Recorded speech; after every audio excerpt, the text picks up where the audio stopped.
এই যে আপনাদের যশোরের পাশে কুষ্টিয়া নামে জেলা আছে না নাই, অনেকে নিজেদেরকে আশেকে রাসূল দাবি করে।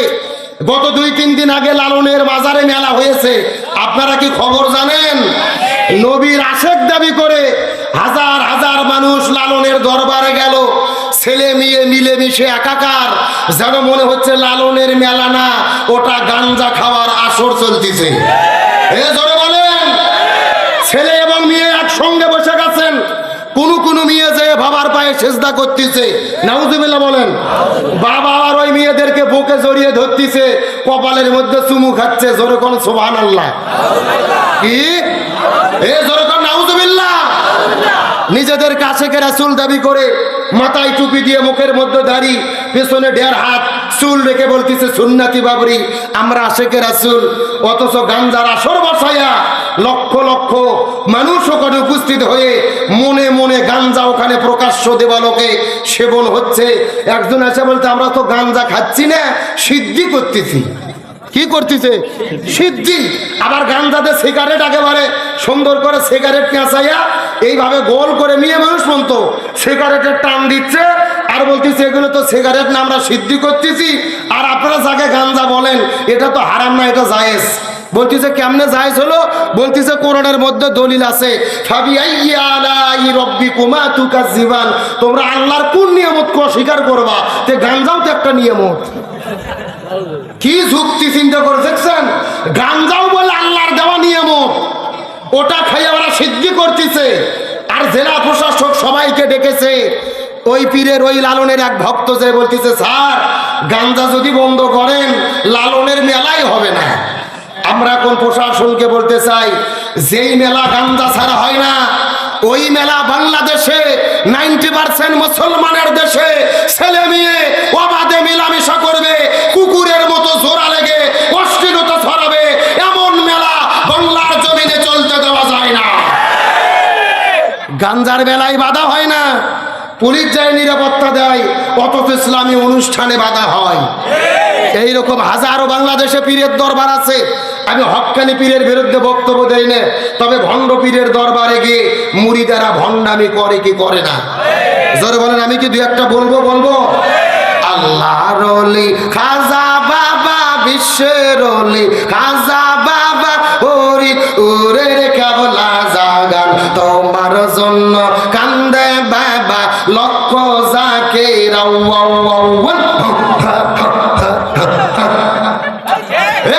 কথা বলেন। 2 কান্দর 2 ফেরেশতা আছে না নাই?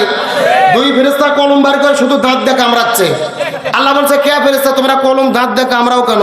ফেরেশতারা বলতেছে, আল্লাহ আমরা তো বুঝবার পারিনি, লিখবো কি? কথা কোন না কে রে? কোরআন হাদিসের মধ্যে হোকামুখি কোতাকুতি কোন জিকির আছে? রাসূল বলেছেন জিকিরের সহি শব্দ হলো 4টি। জোরে বলেন কয়টি? সুবহানাল্লাহ, আলহামদুলিল্লাহ, লা ইলাহা ইল্লাল্লাহ, আল্লাহু আকবার। এই 4টে শব্দ ছাড়া সহি কোনো জিকির। আর ওরা জিকির করতেছে হোকামুখি কোতাকুতি, এগুলো ভণ্ডামি ছাড়া কিছু হতে পারে না। আর ওই লালনের দরবারও ভণ্ডামি চলে কি চলে না? আরো জোরে বলেন। আমার বন্ধুগণ, মুসলমান ভাইরা গভীর মনোযোগ লক্ষ্য করুন। আমি কয়েক বছর আগে লালনের দরবারে ঘুরতে গিয়েছিলাম। ওই জায়গার মধ্যে যাবার পরে দেখি আশ্চর্য ঘটনা।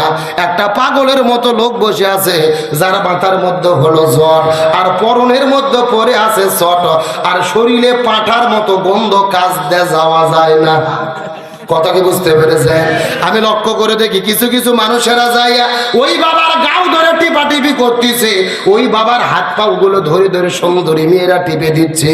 এখন বলেন তো দেখি, মেয়ে মানুষ যদি ছেলে মানুষের গায়ে হাত দেয়, ওই ছেলে মানুষকে ঠিক থাকতে পারবে? সব জায়গা যদি ঠিক থাকে, অন্তত একটা জায়গা ঠিক থাকবে না, যদি সে হিজড়া না হয়। জোরে বলেন। আমি ডাকতে বললাম, পাগল মহিলা তোমাদের কি হলো? এই পাগলের গাও ধরে কেন টিপাটিপি করতেছ? আমাকে ডাকতে বলে, হুজুর এটা পাগল নয়, এইটা হলো আল্লাহর ওলি। কিসের ওলি? এই কথিত আল্লাহর ওলিকে পরীক্ষা করে দেখার দরকার আছে না নাই?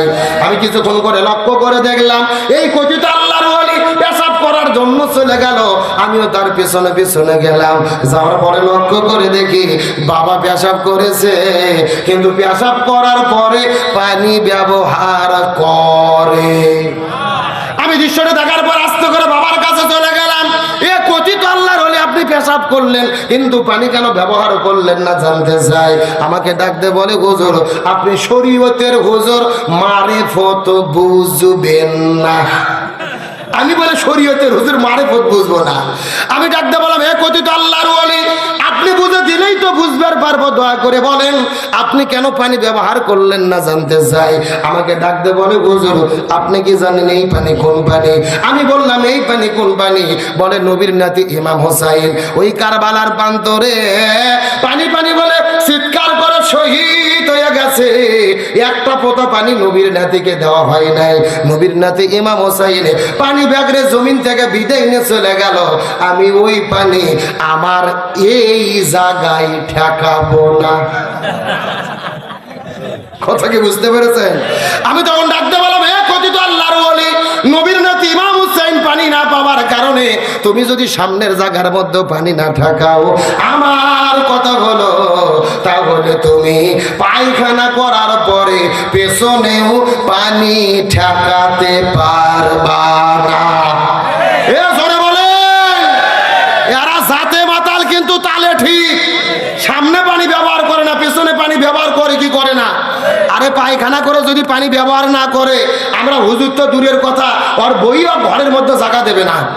বলবে যে তুমি পীরগিরি করবা, বাইরে যায় করো, দয়া করে ল্যাপ খাতা নষ্ট করো না। তাহলে আমি আপনাদেরকে বলতে চাই, আশেকে রাসূল দাবি করে ইসলাম আর শরীয়ত বিরোধী যারা কাজ করে, এরা আশেকে রাসূল হতে পারে।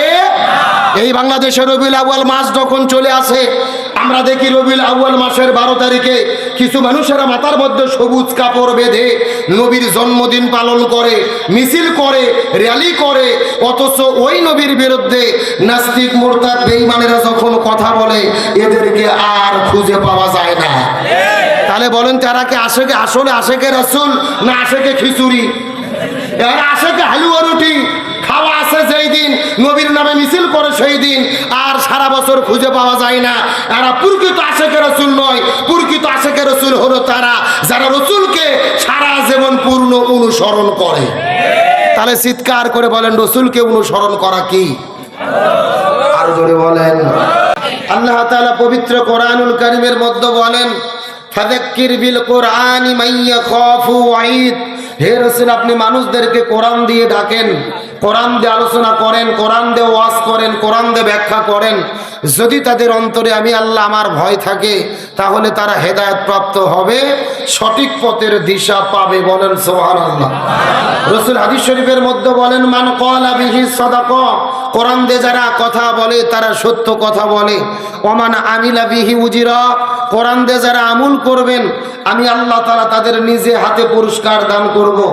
ওমান হাকামা বিহি আদিলা। কোরআন দিয়ে যারা বিচার করে, একমাত্র তারাই ন্যায় বিচার করে।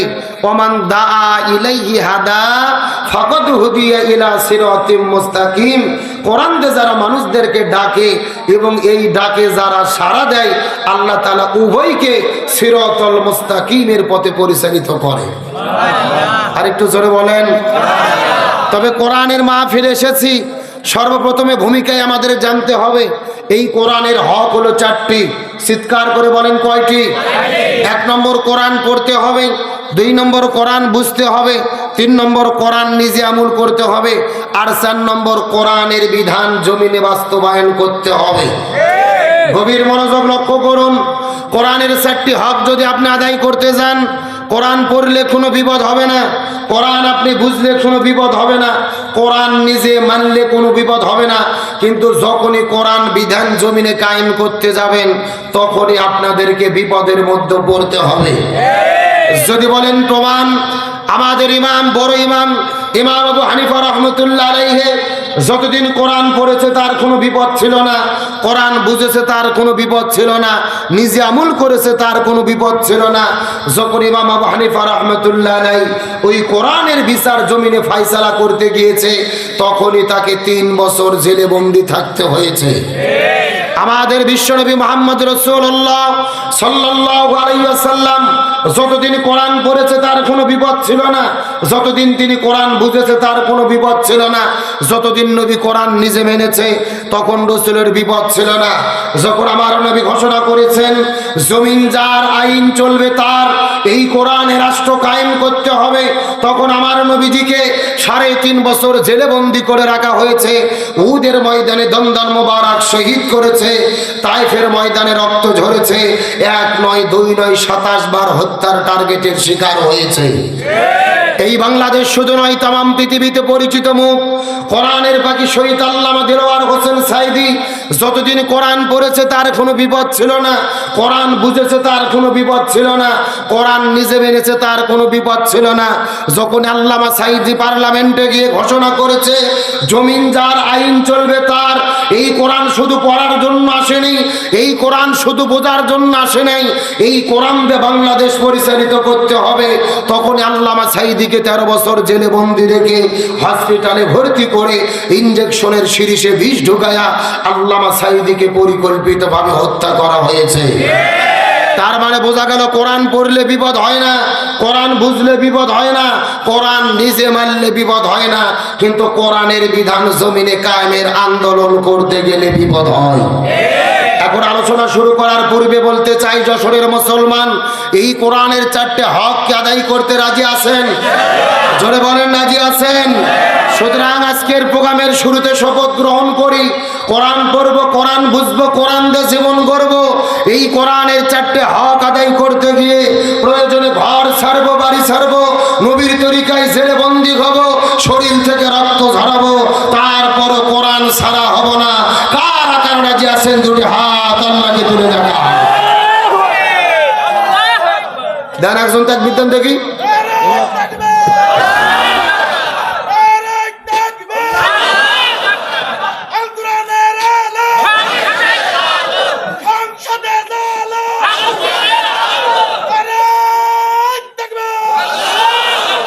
আল্লাহ তাআলা কবুল করুক, বলেন আমিন। তবে এখনো আল্লাহর নামের তাকবীরের সময় জবান অনেকেই খোলেনি, দেখা যাক শেষ পর্যন্ত কি হয়। কি মনে করেন?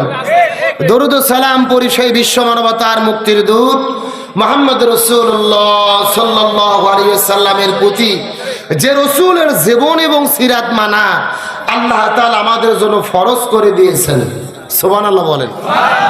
রাসূলের সিরাত মানা আমাদের জন্য কি?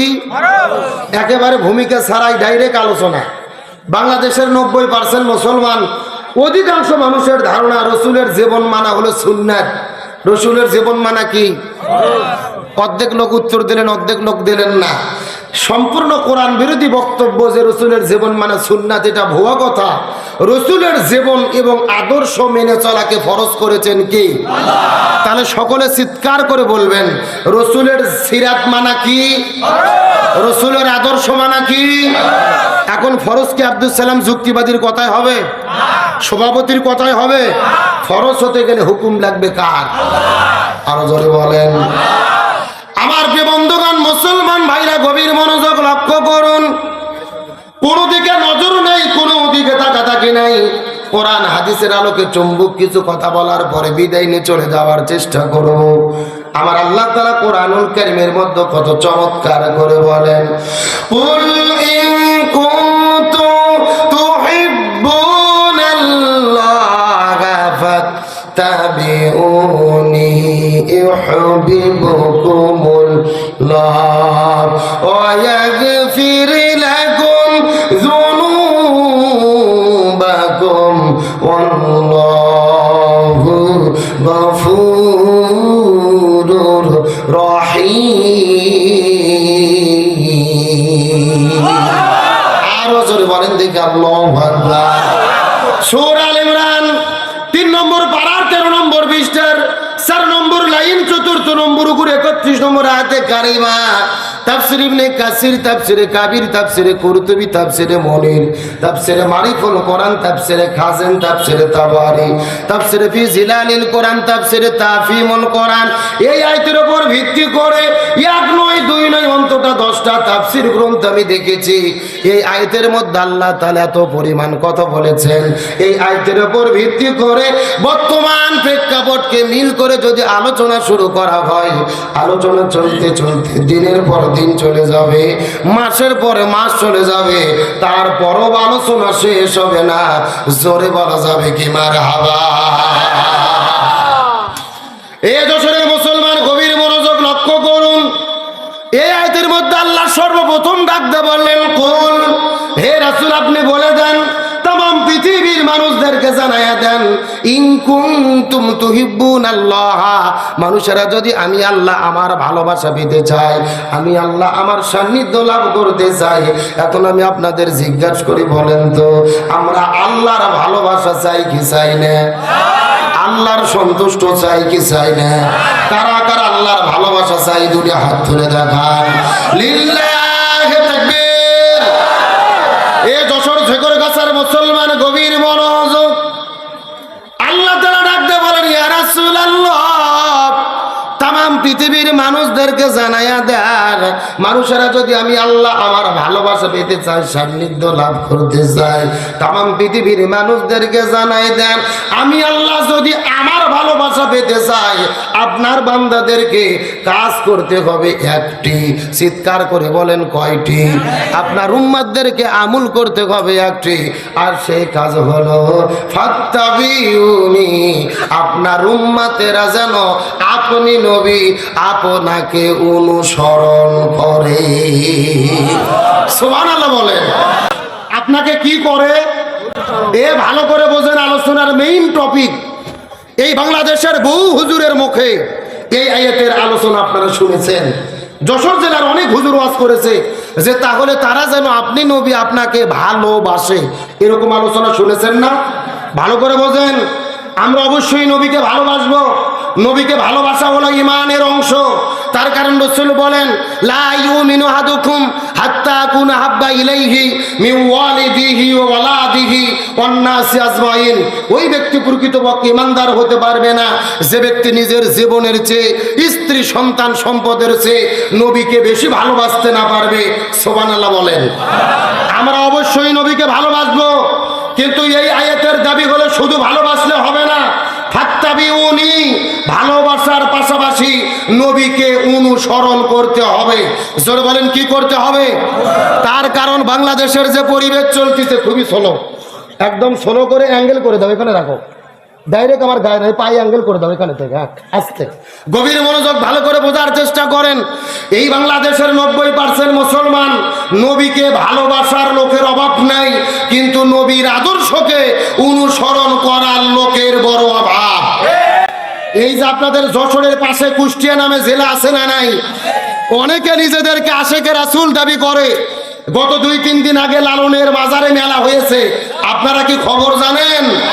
নবীর আশেক দাবি করে হাজার হাজার মানুষ লালনের দরবারে গেল, ছেলে মেয়ে মিলেমিশে একাকার, যেন মনে হচ্ছে লালনের মেলা না, ওটা গাঞ্জা খাওয়ার আসর চলতেছে।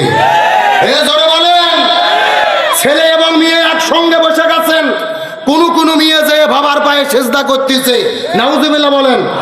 বাবা আর ওই মেয়েদেরকে বুকে জড়িয়ে ধরতেছে, কপালের মধ্যে চুমু খাচ্ছে। জোরে কোন সুবহানাল্লাহ।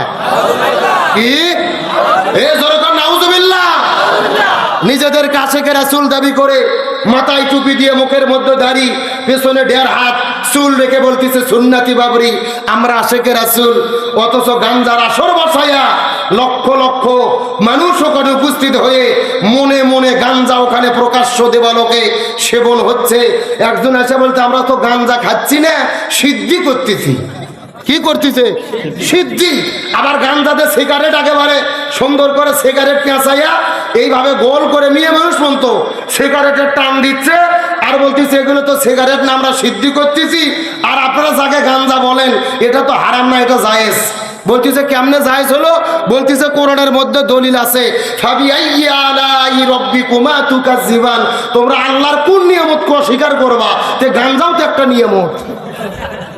কি যুক্তি চিন্তা করে দেখছেন? গাঞ্জাও বলে আল্লাহর দেওয়া নিয়ামত, ওটা খাইয়ে ওরা সিদ্ধি করতেছে। আর জেলা প্রশাসক সবাইকে ডেকেছে। ওই পীরের ওই লালনের এক ভক্ত যে বলতেছে, স্যার গাঞ্জা যদি বন্ধ করেন লালনের মেলাই হবে না। আমরা এখন প্রশাসনকে বলতে চাই, যেই মেলা গাঞ্জা ছাড়া হয় না, ওই মেলা বাংলাদেশে 90% মুসলমানের দেশে ছেলে মেয়ে অবাধে মেলামেশা করবে, কুকুরের মতো জোড়া লেগে অশ্লীলতা ছড়াবে, এমন মেলা বাংলার জমিনে চলতে দেওয়া যায় না। গাঞ্জার বেলায় বাধা হয় না, পুলিশ যায় নিরাপত্তা দেয়, অথচ ইসলামী অনুষ্ঠানে বাধা হয়। এইরকম হাজারো বাংলাদেশে পীরের দরবার আছে। আমি হক্কানি পীরের বিরুদ্ধে বক্তব্য দেই না, তবে ভণ্ড পীরের দরবারে গিয়ে মুরিদারা ভণ্ডামি করে কি করে না? জোরে বলেন, আমি কি দুই একটা বলবো?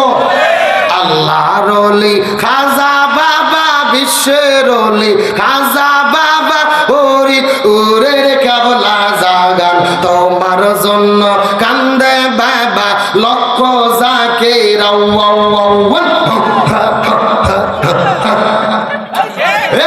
কথা বলেন। দুই কান্দর দুই ফেরেশতা আছে না নাই? দুই ফেরেশতা কলম বার করে শুধু দাঁত দিয়ে কামড়াচ্ছে। আল্লাহ বলছে, কে ফেরেশতা তোমরা কলম দাঁত দিয়ে কামড়াও কেন? ফেরেশতারা বলতেছে, আল্লাহ আমরা তো বুঝতে পারিনি, লিখবো কি? কথা কোন না কে রে? কোরআন হাদিসের মধ্যে হোকামুকি কোতাকুতি কোন জিকির আছে? রাসূল বলেছেন জিকিরের সহি শব্দ হলো 4টি। জোরে বলেন কয়টি? সুবহানাল্লাহ, আলহামদুলিল্লাহ, লা ইলাহা ইল্লাল্লাহ, আল্লাহু আকবার। এই 4টে শব্দ ছাড়া সহি কোনো জিকির। আর ওরা জিকির করতেছে হোকামুকি কোতাকুতি, এগুলো ভণ্ডামি ছাড়া কিছু হতে পারে না। আর ওই লালনের দরবারও ভণ্ডামি চলে কি চলে না? আরো জোরে বলেন। আমার বন্ধুগণ, মুসলমান ভাইরা গভীর মনোযোগ লক্ষ্য করুন। আমি কয়েক বছর আগে লালনের দরবারে ঘুরতে গিয়েছিলাম। ওই জায়গার মধ্যে যাবার পরে দেখি আশ্চর্য ঘটনা, একটা পাগলের মতো লোক বসে আছে, যার মাথার মধ্যে হলো জ্বর, আর পরনের মধ্যে পরে আছে চট, আর শরীরে পাঠার মতো গন্ধ, কাজ দিয়ে যাওয়া যায় না। কথা কি বুঝতে পেরেছেন? আমি লক্ষ্য করে দেখি কিছু কিছু মানুষেরা যাইয়া ওই বাবার গাও ধরে টিপাটিপি করতেছে, ওই বাবার হাত পা গুলো ধরে ধরে সুন্দরী মেয়েরা টিপে দিচ্ছে। এখন বলেন তো দেখি, মেয়ে মানুষ যদি ছেলে মানুষের গায়ে হাত দেয়, ওই ছেলে মানুষকে ঠিক থাকতে পারবে?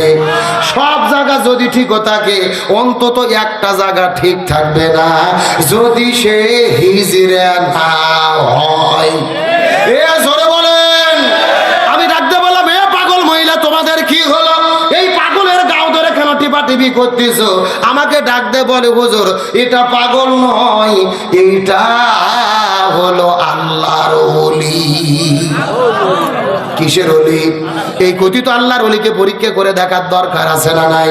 আমি কিছুক্ষণ করে লক্ষ্য করে দেখলাম, এই কথিত আল্লাহর ওলি পেশাব করার জন্য চলে গেল, আমিও তার পেছনে পেছনে গেলাম। যাওয়ার পরে লক্ষ্য করে দেখি বাবা পেশাব করেছে, কিন্তু পেশাব করার পরে পানি ব্যবহার করে। আমি দৃশ্যটা দেখার পর আস্তে করে বাবার কাছে চলে গেলাম। এ কথিত আল্লাহর ওলি, আপনি পেশাব করলেন কিন্তু পানি কেন ব্যবহার করলেন না জানতে চাই। আমাকে ডাকতে বলে, হুজুর আপনি শরীয়তের হুজুর, মারিফত বুঝবেন না। আমি বলে শরীয়তের হুজুর, মারিফত বুঝবো না। আমি ডাকতে বললাম, হে কথিত আল্লাহর ওলি, আপনি বুঝে দিলেই তো বুঝবার পারবো, দয়া করে বলেন আপনি কেন পানি ব্যবহার করলেন না জানতে চাই। আমাকে ডাকতে বলে, হুজুর আপনি কি জানেন এই পানি কোন পানি? আমি বললাম, এই পানি কোন পানি? বলে নবীর নাতি ইমাম হোসাইন ওই কারবালার প্রান্তরে পানি পানি বলে চিৎকার করে শহীদ হয়ে গেছে। একটা ফোঁটা পানি নবীর নাতিকে দেওয়া হয় নাই। নবীর নাতি ইমাম হোসাইন পানি ব্যাগরে জমিন থেকে বিদায় নিয়ে চলে গেল। আমি ওই পানি আমার এই জায়গায় ঠেকাবো না। কথা কি বুঝতে পেরেছেন? আমি তখন ডাকতে বললাম, হে কথিত আল্লাহর ওলি, নবীর নাতি ইমাম হুসাইন পানি না পাওয়ার কারণে তুমি যদি সামনের জায়গার মধ্যে পানি না ঠেকাও, আমার কথা হলো তাহলে তুমি পায়খানা করার পরে পেছনেও পানি ঠেকাতে পারবা না। এ জোরে বলেন।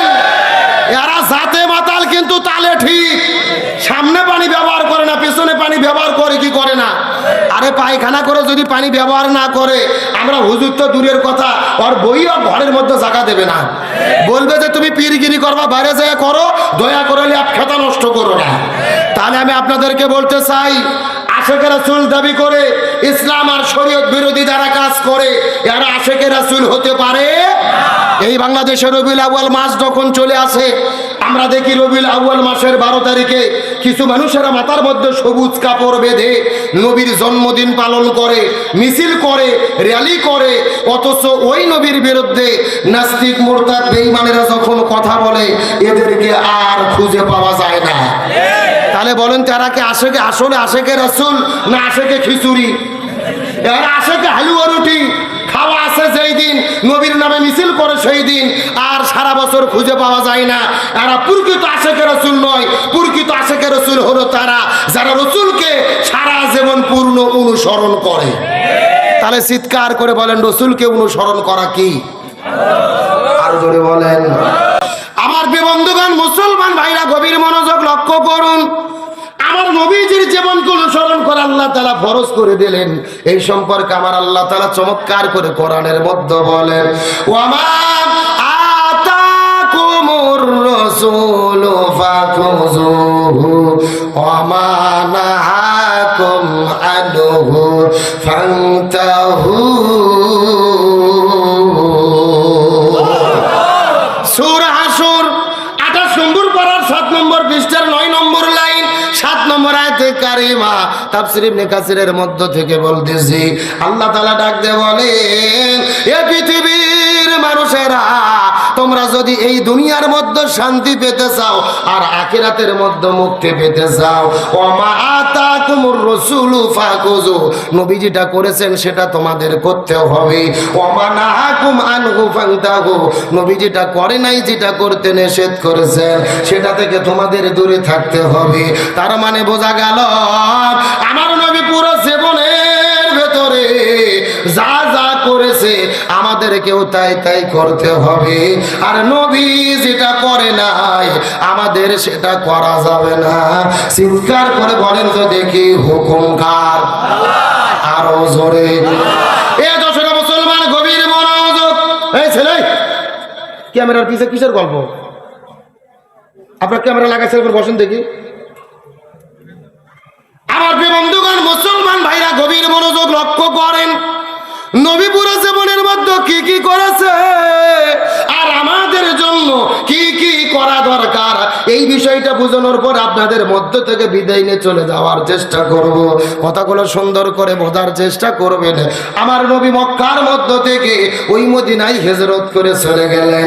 ওই মদিনায় যাওয়ার পরে মদিনার ভেতরে মদিনা নামক একটা রাষ্ট্র গঠন করলেন। আর আমার নবী হলো ওই মদিনা নামক রাষ্ট্রের রাষ্ট্রপতি। আমার নবী ছিল রাষ্ট্রপতি। জোরে বলেন, আমার নবী কি ছিল? কে রে নবী রাষ্ট্রপতি ছিল বলতে ভয় লাগে, লজ্জা লাগে? যারা চাপা খুলবে না মনে করবেন এদের মধ্যে ভেজাল আছে। আমার নবী ছিল রাষ্ট্রপতি। জোরে বলেন, আমার নবী কি ছিল? আরো জোরে। এখন আমি আপনাদেরকে জিজ্ঞাসা করি, বলেন তো, আমার নবী যদি রাষ্ট্রপতি থেকে থাকে, আমাদেরকে হুজুরদেরকেও রাষ্ট্রপতি হওয়ার দরকার আছে না নাই? এই ওয়াজ করলে বিপদ। এই ওয়াজ করলে কি? আমরা যদি বলি খাওয়ার পরে মিষ্টি খাওয়া সুন্নাত, সবাই বলে সুবহানাল্লাহ সুবহানাল্লাহ, তার মানে তারা আরো খাবার চায়। কিন্তু আমরা যখনই বলি জেলের মধ্যে যাওয়া সুন্নাত, আমার নবী 3.5 বছর ধরে শিবে আবু তালিব নামক জেলের মধ্যে বন্দী ছিল। ওই নবীর তরিকায় জেলের মধ্যে যাওয়া সুন্নাত। আমার নবীজি উহুদের ময়দানে দান্দার মোবারক শহীদ করেছে। ওই নবীর তরিকায় প্রয়োজনে দাঁত ভাঙা সুন্নাত। আমার নবী তায়েফের ময়দানে রক্ত ঝরিয়েছে। নবীর তরিকায় প্রয়োজনে রক্ত ঝরানো সুন্নাত। আমার নবী মদিনা নামক রাষ্ট্রের রাষ্ট্রপতি ছিল। ওই নবীর তরিকায় রাষ্ট্র পরিচালনা করা সুন্নাত। তখনই কিছু লোক লাফ দিয়ে উঠে বলে, আব্দুল সালাম যুক্তিবাদী, হুজুর মনে হয় রাজনীতি করে। এ কথা বলেন, কথা বলেন। ওদের কাছে না মাত্র তো হজ যাকাত রাজনীতি মনে হয় না, জিকির তাসবিহ রাজনীতি মনে হয় না, নবীর তরিকায় জেলে যাওয়া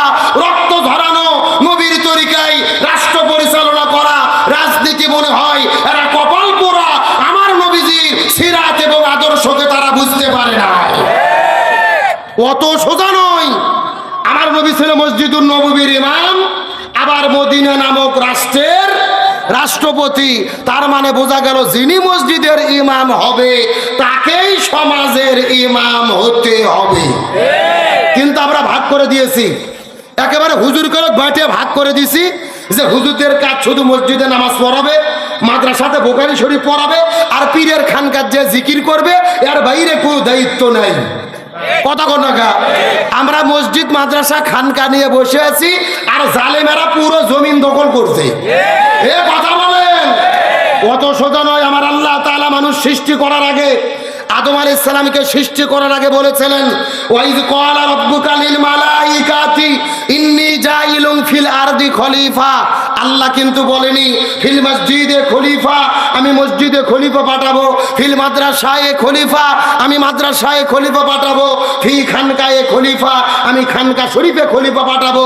আল্লাহ বলছে না ফিল আরদি খলিফা, আমি জমিনে খলিফা পাঠাতে চাই। তার মানে বোঝা গেল হুজুরদের দায়িত্ব শুধু মসজিদ মাদ্রাসা নয়, আলেমদের দায়িত্ব পুরো জমিনের নেতৃত্ব দেওয়া। সুতরাং আলেমেরা এই দেশ পরিচালনা করুক, আমরা কি চাই? জোরে বলেন চাই। কারা কারা চাই? দুটি হাত আল্লাহকে তুলে দেখা। নাই তাকবীর নাই, আলোচনা কি চলবে? এই যে এই যে আলেমদের কথা শুনে উঠে গেল দুইজন, কারা? বসে গেছে, বসে গেছে, আলহামদুলিল্লাহ বলেন না। পেশাব করে যদি জাগার মাল জাগাত ফেরত না আসে তাহলে মনে করবেন ভেজাল আছে। আলোচনা কি চলবে? শেষ পর্যন্ত থাকবেন তো ইনশাল্লাহ? আচ্ছা দেখি থাকবেন না কারা কারা, একটু হাত তোলেন। হ্যাঁ, এই যে একজন বোঝে নাই। আচ্ছা সত্য সত্য কারা কারা থাকবেন, হাত উঠান তো দেখি। লিল্লাহি তাকবীর। এ হয় না, হাত টান টান করে উঠান। মুরব্বি মুরব্বি মুরব্বি হাত উঠেন। হ্যাঁ সব একসঙ্গে একটু গলা কাকার দেন। লিল্লাহি তাকবীর। আল কোরআনের আলো, আল হাদিসের আলো, দুনিয়ার মুসলিম, ইসলামের শত্রুরা, কোরআন আছে যেখানে, হাদিস আছে যেখানে, লিল্লাহি তাকবীর। আপনারা সবাই কিন্তু হাত তুলে ওয়াদা করলেন শেষ পর্যন্ত থাকবেন। এখন না থাকে যদি উঠে চলে যান, ওয়াদা ভঙ্গ করা কিসের লক্ষণ? মুনাফিকের লক্ষণ। আপনাকে মুনাফিক হতে চান? মুনাফিক হতে চান কি চান না, এটা মুনাজাতের আগে বোঝা যাবে। আল্লাহ তাআলা শেষ পর্যন্ত থাকার তৌফিক দান করুক, বলেন আমিন। আরো জোরে বলেন আমিন। তাহলে আমরা বাংলাদেশের আলেম ওলামাদের সঙ্গে আছি না নাই? কিন্তু অত্যন্ত দুঃখ ভারাক্রান্ত হৃদয় আপনাদের বলতে হচ্ছে, এই যে পার্শ্ববর্তী কুষ্টিয়া জেলার একটা পরিচিত সুনামধন্য বক্তা আমাদের প্রিয় ভাই হাফেজ মাওলানা শেখ সাইদুল ইসলাম আসাদ ভাই, যিনি গতকালকে মাহফিলে গিয়েছিলেন জয়পুর হাটে। ওই জয়পুর হাট থেকে তিনি বাড়িতে ফেরার পথে ফজরের আগে তিনি কুষ্টিয়া পোড়াদহ স্টেশনে এসেছেন। তারপর থেকে আর তাকে ফোনে খুঁজে পাওয়া যাচ্ছে না, তাকেও খুঁজে পাওয়া যাচ্ছে না। সে গুম হয়ে গেছে। পরিবার বারবার চেষ্টা করেও তাকে খুঁজে বের করতে পারে নাই। আজকে সংবাদ সম্মেলন করেছে তার পরিবার তার খোঁজের জন্য। প্রশাসনকে বলতে চাই, 24-এর অভ্যুত্থানের পরে স্বাধীন বাংলাদেশে কোরআনের কোন বক্তা, একজন মুফাসসির, একজন আলেম আবারও নতুন করে বাংলাদেশে গুম হয়ে যাবে, এটা মেনে নেওয়া যায় না। 24 ঘন্টার ভেতরে তাকে খুঁজে বের করতে হবে। তার কারণ কোন বক্তা, কোন আলেম কোরআনের হক কথা বলার কারণে, সত্য কথা বলার কারণে গুম হয়ে যাক, এটাকে আমরা চাই? আমরা গত 16 বছর স্বৈরাচার হাসিনার আমলে দেখেছি আলেমদের গুম করত, আয়না ঘরে বন্দি করত, বিভিন্ন জায়গায় হত্যা করে বিদায় করে দেওয়া হতো। আবার নতুন দেশে আমাদের প্রিয় ভাই সাইদুল ইসলাম আসাদ গুম হবে, তার পরিবার কান্না করবে, এটা সহ্য করা যায় না। প্রশাসনকে বলি, আপনারা যদি চেষ্টা করেন 12 ঘন্টায় তাকে বের করা সম্ভব। কে বা কারা তাকে গুম করলো, কোথায় তাকে নিয়ে যাওয়া হলো, কোথায় আটকে রাখা হলো, কাদের মাধ্যমে হলো, এটা জাতির সামনে প্রকাশ করতে হবে। তার কারণ আল উলামা ওয়ারাসাতুল আম্বিয়া, আলেমগুণ হলো নবী গুণের ওয়ারিস। আর নবী রাসূল পৃথিবীতে আসবে না, এখন আলেমেরাই দুনিয়ার মধ্যে থাকবে। ওই আলেমদের গুম করবে, নির্যাতন করবে। আলেমদের নির্যাতন করা মানে সরাসরি রাসূলকে নির্যাতন করা। আর আল্লাহর কোরআন বলেন উতুল্লিম বাদা যালিকা জানিম, আলেমদের সঙ্গে যারা বেয়াদবি করে এরা কখনো বৈধ সন্তান হতে পারে না, এরা পিতৃ পরিচয়হীন অবৈধ জারদ সন্তান। সুতরাং ডক্টর মোহাম্মদ ইউনূস সরকার প্রশাসনকে বলি 12 ঘন্টার ভেতরে তার সন্ধান তার পরিবারের মধ্য দিয়ে দেন, যদি না দেন আপনারা ব্যর্থ বলে গণ্য হবেন। তাহলে বলতে চাচ্ছিলাম রাসূলের সিরাতের শিক্ষা, যিনি মসজিদের ইমাম হবে তাকে এই সমাজের ইমাম হতে হবে। আমার যে বন্ধুগণ মুসলমান ভাইরা গভীর মনোযোগ লক্ষ্য করুন, কোন দিকে নজর নাই, কোন দিকে তাকাতাকি নাই, সুন্দর করে চুম্বক কিছু কথাগুলো ভালো করে বোঝার চেষ্টা করবেন।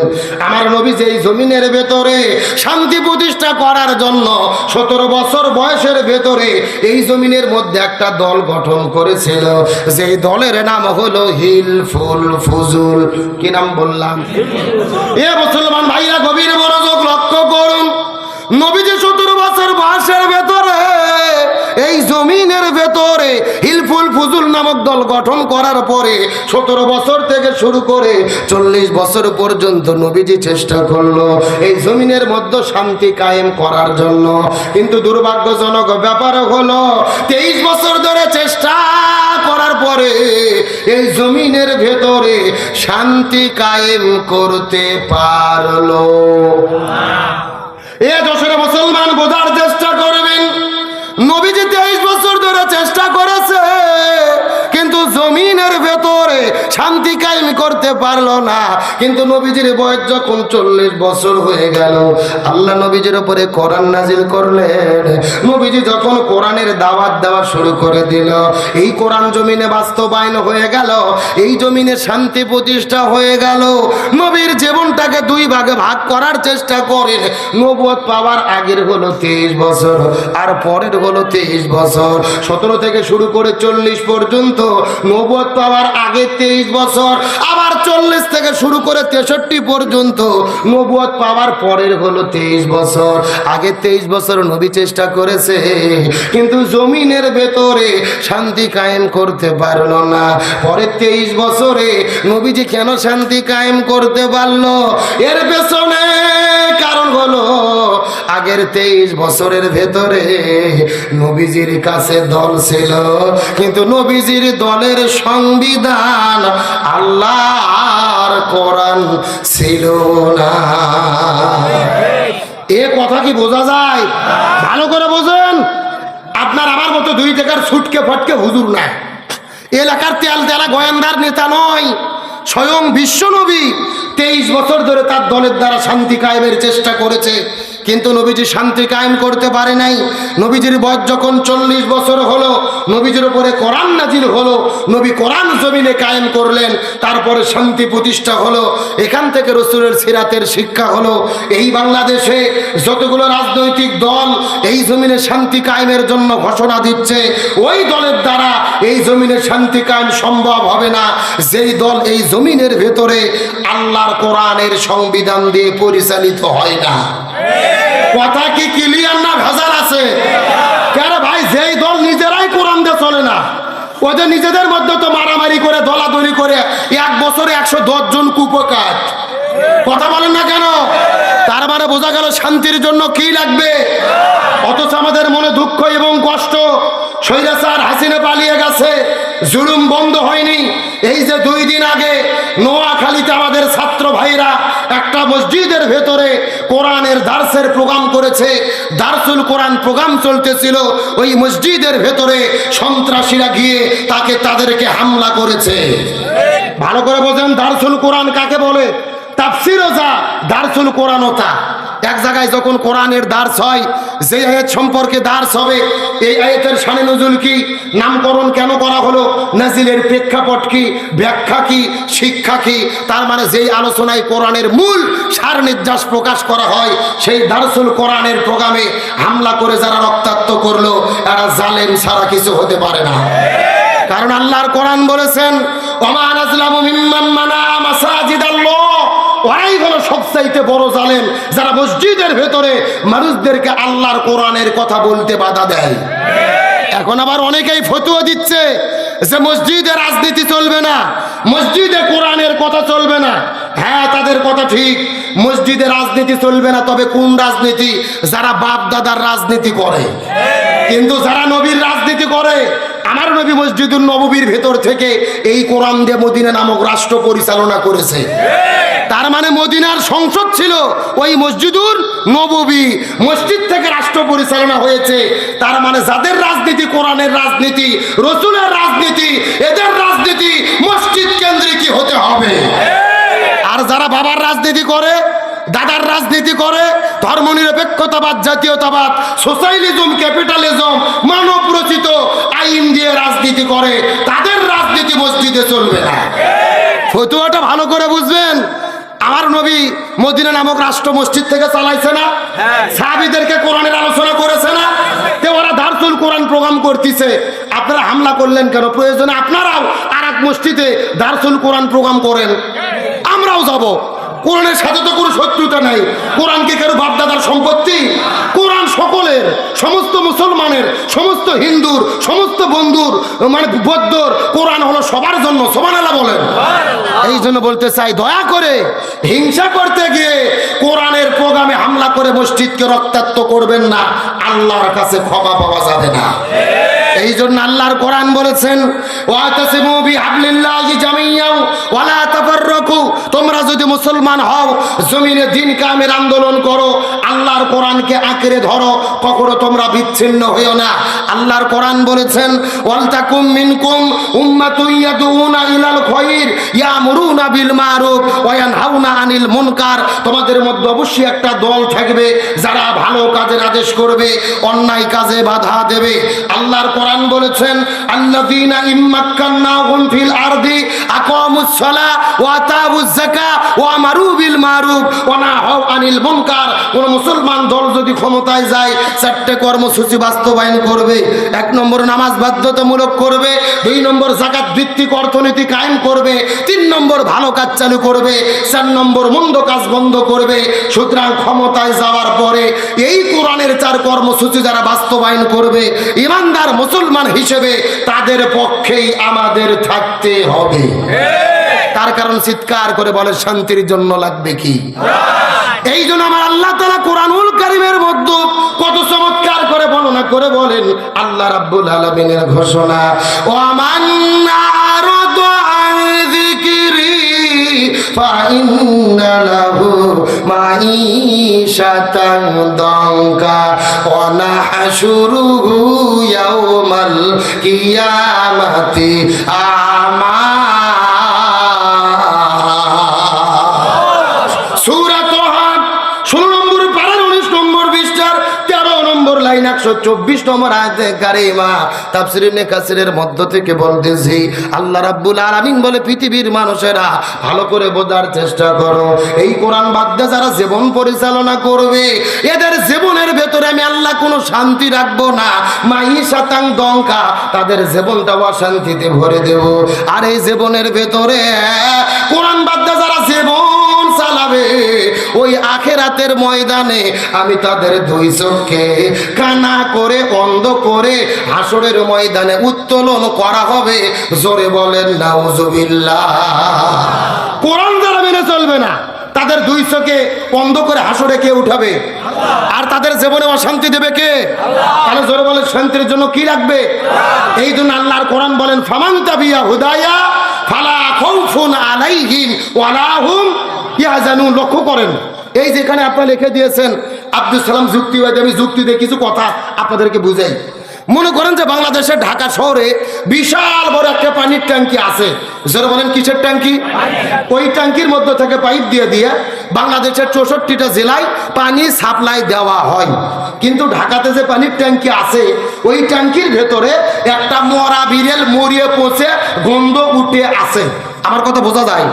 একটা পাইপ আস্তে আস্তে আস্তে আস্তে আপনাদের যশোর ঝেকর গাছাতেও এসেছে। এখন বলেন তো, পাইপ দিয়ে যেই পানি বের হচ্ছে, ওই পানি ভালো না গন্ধ? আরো জোরে বলেন।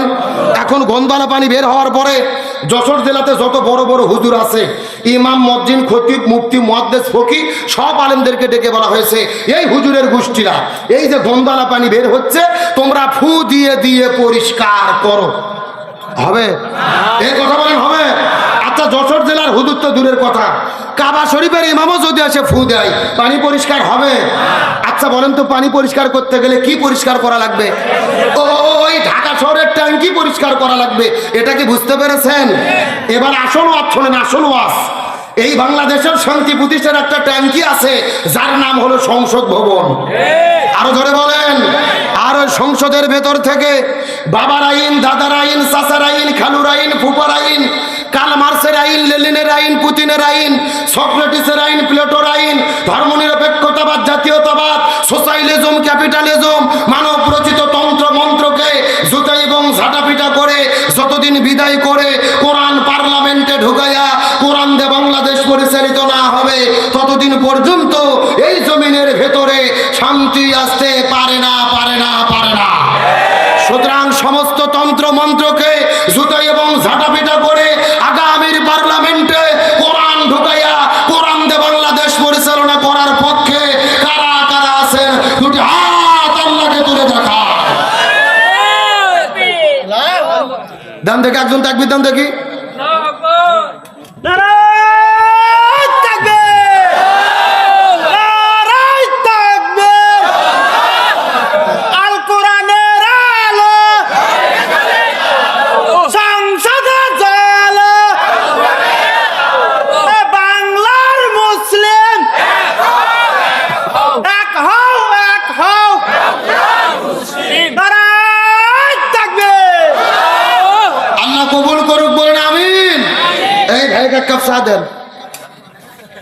রাজু ভাই যতক্ষণ ঠিক আছে ততক্ষণ আলোচনা চলবে।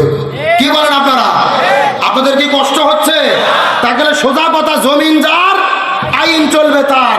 আল্লাহর জমিন, আল্লাহর আইন কায়েম করা ছাড়া শান্তি আসবে? তাহলে চিৎকার করে বলেন রাসূলের সিরাত অনুসরণ করা কি? জোরে বলেন। আমার প্রিয় বন্ধুগণ, মুসলমান ভাইরা, গভীর মনোযোগ লক্ষ্য করুন। কোনো দিকে নজর নাই, কোনো দিকে তাকাতাকি নাই। পুরো কোরআনটা গবেষণা করে আমি লক্ষ্য করে দেখেছি আল্লাহ কোন নবীজির জীবনকে অনুসরণ করাকে কেন ফরজ করে দিল। এর পেছনে অনেকগুলো কারণ রয়েছে, তার ভেতরে প্রধানত কারণ হলো তিনটা। জোরে বলেন কয়টা? সাউন্ড নাই। আপনাদের কি কষ্ট হচ্ছে নাকি?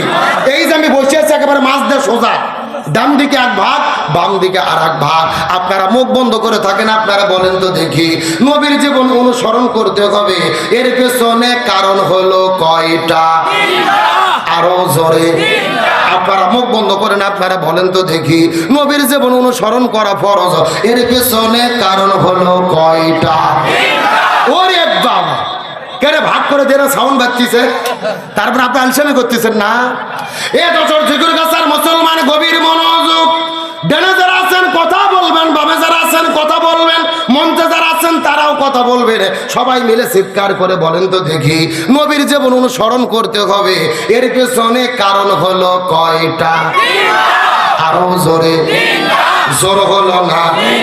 আমি এই তিনটা কারণ সম্পর্কে অবশ্যই আলোচনা করব, তবে পর্দার অন্তরালে মা বোনেরা আছে না নাই? আমার নবীজি ওই মসজিদুল নববীর ভেতরে সমস্ত সাহাবীদেরকে ডাক দেয়, বলে এ সাহাবীরা তোমরা ভালো করে বোঝার চেষ্টা করো, মহিলাদের জন্য 4টা আমল করতে হবে। এই 4টা আমল যদি তারা করতে পারে, আল্লাহ তাদের জন্য 8টা জান্নাতের দরজা খুলে দেবে। যেই দরজা পছন্দ ওই দরজা দিয়ে তারা জান্নাতে চলে যাবে। চিৎকার করে বলেন আমল কয়টা? জান্নাত কয়টা? হযরত আলী জিজ্ঞেস করলেন, ইয়া রাসূলুল্লাহ, এই 4টা আমলগুলো কি কি? দয়া করে বলেন তো দেখি। নবীজি ডাকতে বলেন, 1 নম্বর হলো নামাজ, 2 নম্বর হলো রোজা, 3 নম্বর স্বামীর খেদমত, 4 নম্বর পর্দা। 1 নম্বর নামাজ, 2 নম্বর রোজা, 3 নম্বর স্বামীর খেদমত, 4 নম্বর পর্দা। চিৎকার করে বলেন তো দেখি আমল করতে হবে কয়টা? 1। কে রে ভাই, মুখস্থ করলে কি গুনাহ হবে? আজকে যেই ওয়াজ করতেছে মুখস্থ করেন, সারা জীবন বইয়ের কাছে করা লাগবে। এ মহিলাদের জন্য 4টা আমল করতে হবে। 1 নম্বর হলো নামাজ, 2 নম্বর হলো রোজা, 3 নম্বর নম্বর স্বামীর খেদমত, 4 নম্বর পর্দা, 1 নম্বর নামাজ, 2 নম্বর রোজা, 3 নম্বর স্বামীর খেদমত, 4 নম্বর পর্দা। চিৎকার করে বলেন তো আমল করতে হবে কয়টি? 1, 2, 3, 4। এই আলোচনা ফাতেমা শোনার পরে নবীজির কাছে দৌড়ে চলে গেলেন। নবীজির কাছে যাওয়ার পরে ডাক দে বলে, বাবা আপনি নাকি বলেছেন মহিলাদের জন্য 4টা আমল করতে হবে, এই 4টা আমল করলে আল্লাহ 8টা জান্নাতের দরজা খুলে দেবে। আপনার কাছে জিজ্ঞেস করি এই 4টা আমলই জরুরি, তবে আপনার কাছে জিজ্ঞেস করি বাবা বলেন এই 4টা আমলের ভেতরে সবচাইতে দামি আমল কোনটি? ফাতেমা কি প্রশ্ন করছে আপনারা কি বুঝতে পারছেন? আমল 4টাই দরকার, তবে 4টার ভেতরে সবচাইতে দামি আমল জানার দরকার আছে না নাই? আপনাদের দরকার না থাকলেও মহিলাদের দরকার। হ্যাঁ, এখন মা বোনদের কখনো আটকায় রাখলাম, ওরা থাক। এখন বলেন নবীর জীবন অনুসরণ করা ফরজ কয়টা কারণে? খারাই ভুলে গেছেন কয়টা? আমার বন্ধুগণ মুসলমান ভাইরা গভীর মনোযোগ। বাপ দাদার কোনো কিচ্ছা কাহিনী বলার জন্য আপনাদের মধ্যে আসি নাই। শর্টকাটে ছোট্ট করে একটা মেসেজ দেওয়ার পরে বিদায় নিয়ে চলে যাওয়ার চেষ্টা করব। আল্লাহ নবীর জীবন অনুসরণ করাকে 3টা কারণে ফরজ করে দিলেন। তার মধ্যে প্রথম নাম্বার কারণটা কি? আমার আল্লাহ তাআলা কত চমৎকার করে বলেন, আল্লাহ রাব্বুল আলামিনের ঘোষণা, লাকাদ কানা লাকুম ফি রাসূলিল্লাহি উসওয়াতুন হাসানাহ। সূরা আযাব 21 নম্বর পরে 19 নম্বর পৃষ্ঠার 2 নম্বর লাইন 21 নম্বর আয়াতে কারিমা। তাফসীর ইবনে কাসিরের মধ্য থেকে বলতেছি, আল্লামা ইবনে কাসির রাহমাতুল্লাহ আলাইহি তার তাফসীরের মধ্যে বর্ণনা করে বলেন, আল্লাহ বলে এই পৃথিবীর মানুষেরা আমি নবীর জীবনের ভেতরে শ্রেষ্ঠ আদর্শ দান করেছি, নবী ব্যতীত অন্য কারো আদর্শ গ্রহণ করা যাবে। ইমাম বুখারী রাহমাতুল্লাহ আলাইহি বুখারী শরীফ লেখার আগে একটা কিতাব লিখেছিলেন, সেই কিতাবের নাম হলো আল আদাবুল মুফরাদ। ওই কিতাবের মধ্যে তিনি বর্ণনা করে বলেন, হাসরের ময়দানে আল্লাহ 6 প্রকার মানুষদেরকে বিনে হিসেবে জাহান্নামের মধ্যে দেবে। তার মধ্যে প্রথম নম্বর প্রকার হলো তারা যারা নবীকে বাদ দিয়ে অন্য কারো আদর্শ গ্রহণ করেছে।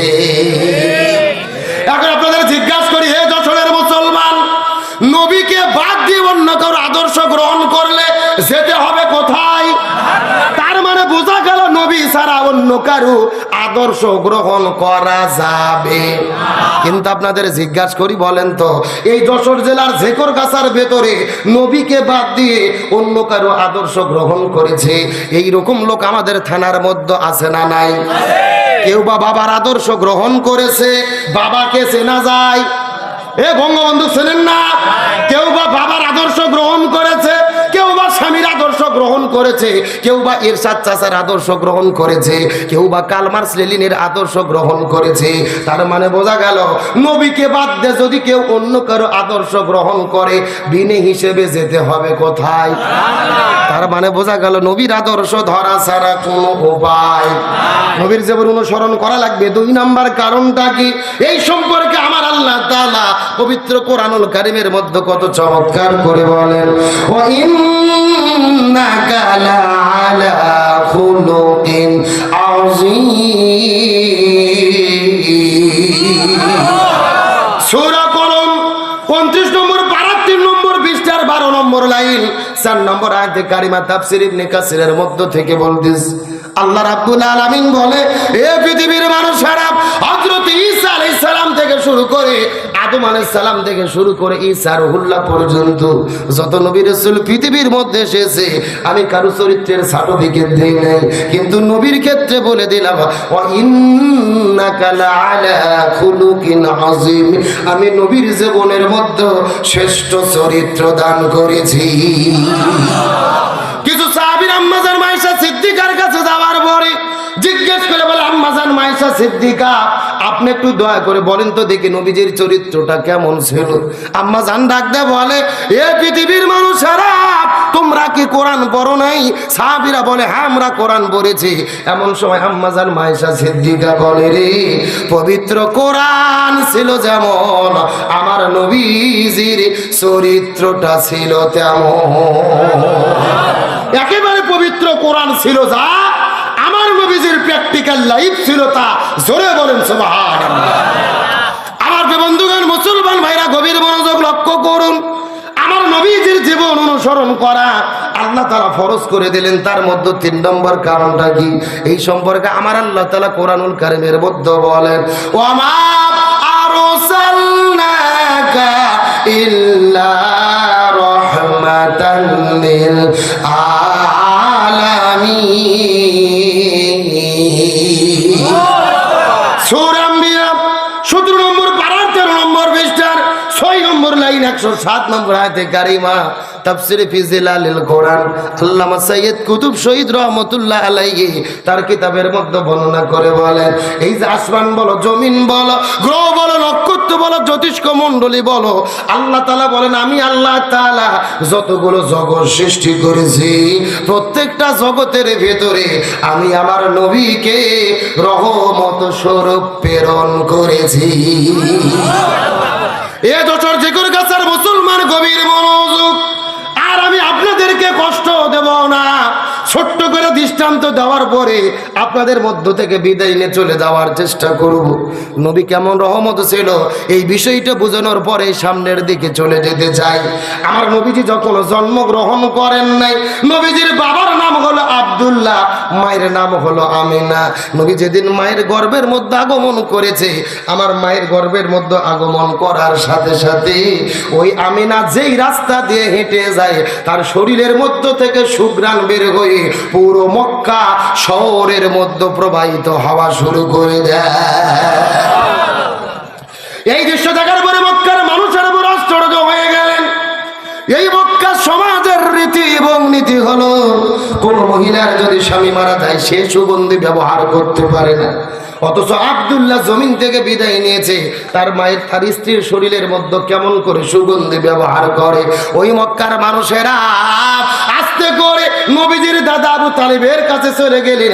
আবু তালেবের কাছে যাওয়ার পরে জিজ্ঞেস করে বলে, সর্দার আপনি হলেন মক্কার সর্দার, এই শহরের হর্তা এবং কর্তা, আপনি নীতি করে দিয়েছেন যেই মানুষের স্বামী মারা যাবে ও আর কখনোই সুগন্ধি ব্যবহার করতে পারবে না, কিন্তু আপনার পুত্রবধূ আমিনা তার শরীরের মধ্য থেকে এমন সুঘ্রাণ ব্যবহার হয়, এমন সুঘ্রাণ জমিনে ছড়িয়ে পড়ে রে, আমি পুরো মক্কা মদিনার ভেতরে এমন সুঘ্রাণ কোন দোকানের মধ্যে খুঁজে পাই না। জোরে বলেন না সুবহানাল্লাহ। আমার বন্ধুগণ, মুসলমান ভাইরা গভীর মনোযোগ। আব্দুল মুত্তালিব তার স্ত্রীকে সঙ্গে করে নেওয়ার পরে আস্তে করে আমিনার কাছে চলে গেলেন। আমিনা এমন কাজ তুমি কেন করলে রে মা? আমাদের নাক কাটা গেল, আমাদের তো কান কাটা গেল, আমরাই সমাজের হর্তা কর্তা, অথচ তুমি কেন শরীরের মধ্যে সুগন্ধি ব্যবহার করো জানতে চাই।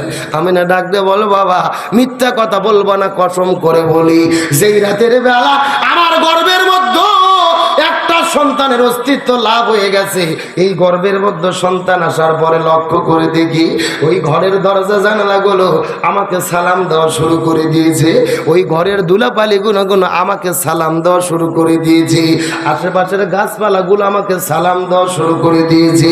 এই জায়গার মধ্যে শেষ নয় বাবা, আমার গর্ভের মধ্যে সন্তান যখন আগমন করেছে লক্ষ্য করে দেখি আসমানের মধ্য থেকে 12 জন ফেরেশতা আমার ঘরের মধ্যে আগমন করেছে।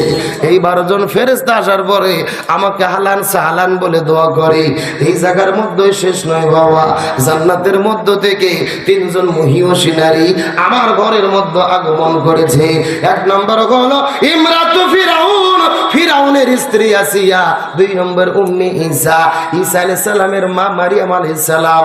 আর 3 নম্বর উক্তে মুসা, মুসা আলাইহিস সালামের বোন কুলসুম আলাইহিস সালাম।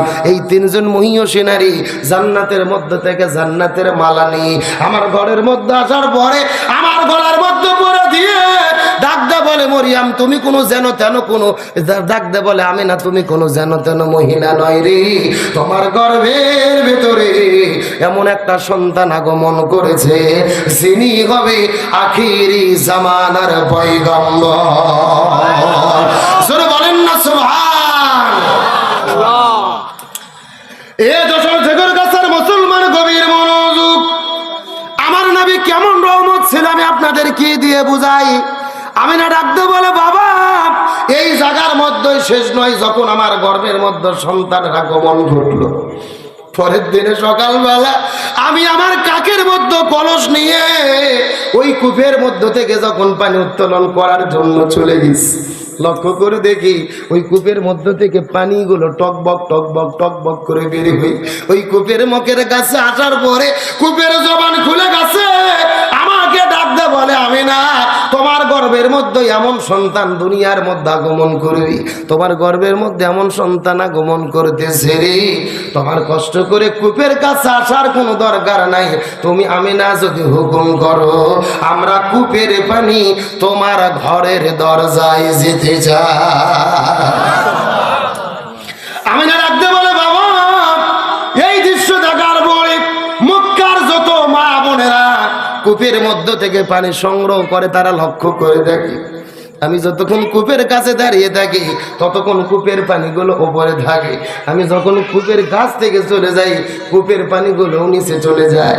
এই জন্য মক্কার মহিলারা আমার কাছে অনুরোধ করে বলে আমি না রে তুমি দয়া করে কূপের কাছে কিছুক্ষণ দাঁড়িয়ে থাকো আর আমরা কূপের মধ্য থেকে পানি সংগ্রহ করি। এই কথা বলার পরে আমি না মুখ থেকে থুতু নিক্ষেপ করার পরে জমিনের মধ্যে ফেলে দিলেন, ওই থুতুর মধ্য থেকে সুঘ্রাণ প্রবাহিত হওয়া শুরু করলেন, পুরো ঘর বাড়ি ছেড়ে পুরো মক্কা শহরের মধ্যে সুঘ্রাণ ছড়িয়ে পড়লো। আমি না ডাকতে বলে বাবা এখান থেকে প্রমাণ হয়ে গেল আমার শরীরের কোনো সুঘ্রাণ নয়, আমার অনাগত এই সন্তানের কারণে সুঘ্রাণ প্রবাহিত হয়। এ ঝেকর গাছের শিমুলিয়ার মুসলমান গভীর মনোযোগ। আমার নবী দুনিয়ার মধ্যে আগমন করেছেন, এই পৃথিবীর চিকিৎসা বিজ্ঞানীগণ ডাক্তাররা আগুন বর্ণনা করে বলে এই পৃথিবীর মধ্যে সবচাইতে কষ্টের কাম হলো সন্তান প্রসব করা। এই সন্তান প্রসব করার মতো কষ্টের কাম দুনিয়ার মধ্যে আর একটাও নাই। আপনি সন্তান প্রসবের কষ্ট বুঝবেন না, আমিও বুঝবো না। সন্তান প্রসবের কষ্ট আপনার মা বুঝতে পারবে, আপনার স্ত্রী বোন বুঝতে পারবে। এই দুনিয়ার মধ্যে সবচাইতে কষ্টের কাম হলো সন্তান প্রসব করে দুনিয়ার মধ্যে আগমন ঘটানো। মায়ের গর্ভের মধ্য থেকে এক নয় দুই নয় তিনটা বড় বড় পর্দা ভেদ করে সন্তান পৃথিবীর মধ্যে আগমন করে। চিকিৎসা বিজ্ঞানীগণ বলে ওই মায়ের গর্ভের ভেতরে সন্তানের বয়স যখন 7 মাস হয়ে যায় সন্তানের মাথা থাকে নিচের দিকে, পা থাকে উপরের দিকে, মায়ের কলিজা বরাবর তখন পা গুলো 7 মাসে লেগে যায়। প্রতিদিন সন্তানগুলো মায়ের কলিজা বরাবর আঘাত করতে থাকে। আপনিও আপনার মায়ের কলিজায় আঘাত করেছেন, আমি আমার মায়ের কলিজার মধ্যে আঘাত করেছি। 7 মাস থেকে শুরু করে 8, 9, 10 মাস যতদিন পর্যন্ত গর্ভের মধ্যে থাকা হয় প্রত্যেকটা সন্তান তার মায়ের কলিজার মধ্যে আঘাত করে। চিকিৎসা বিজ্ঞানীগণ বলেন এই 3 মাসের ভেতরে প্রত্যেকটা সন্তান অন্তত 3500 বার পর্যন্ত মায়ের কলিজার মধ্যে আঘাত করে।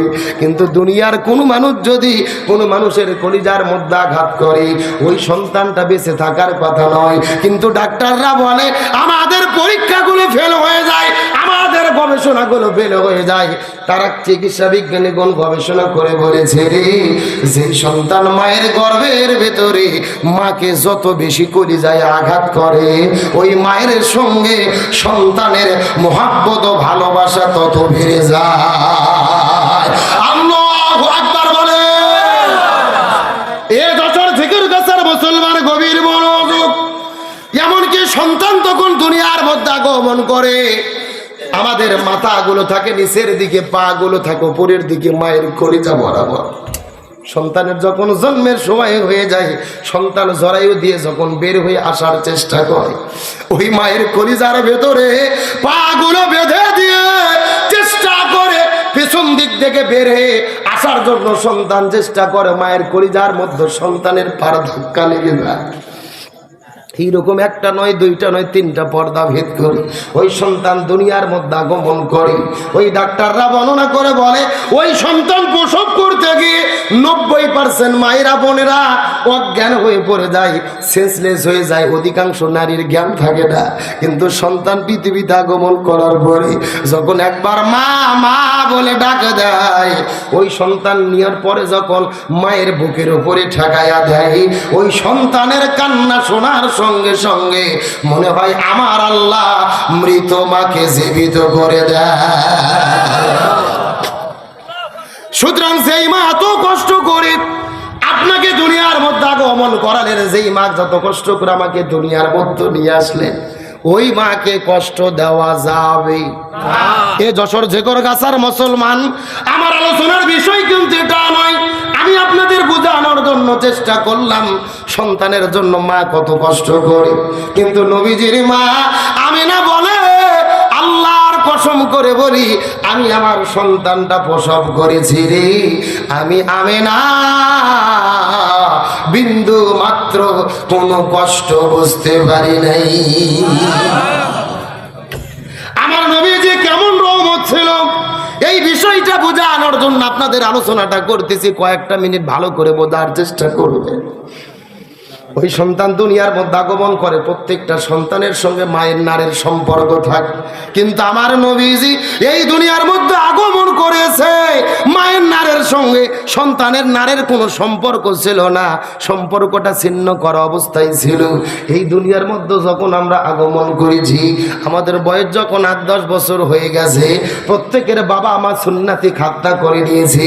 কিন্তু আমার নবীজি এই দুনিয়ার ভেতরে সুন্নাতি খাতনা করার কোনো প্রয়োজন হয় নাই।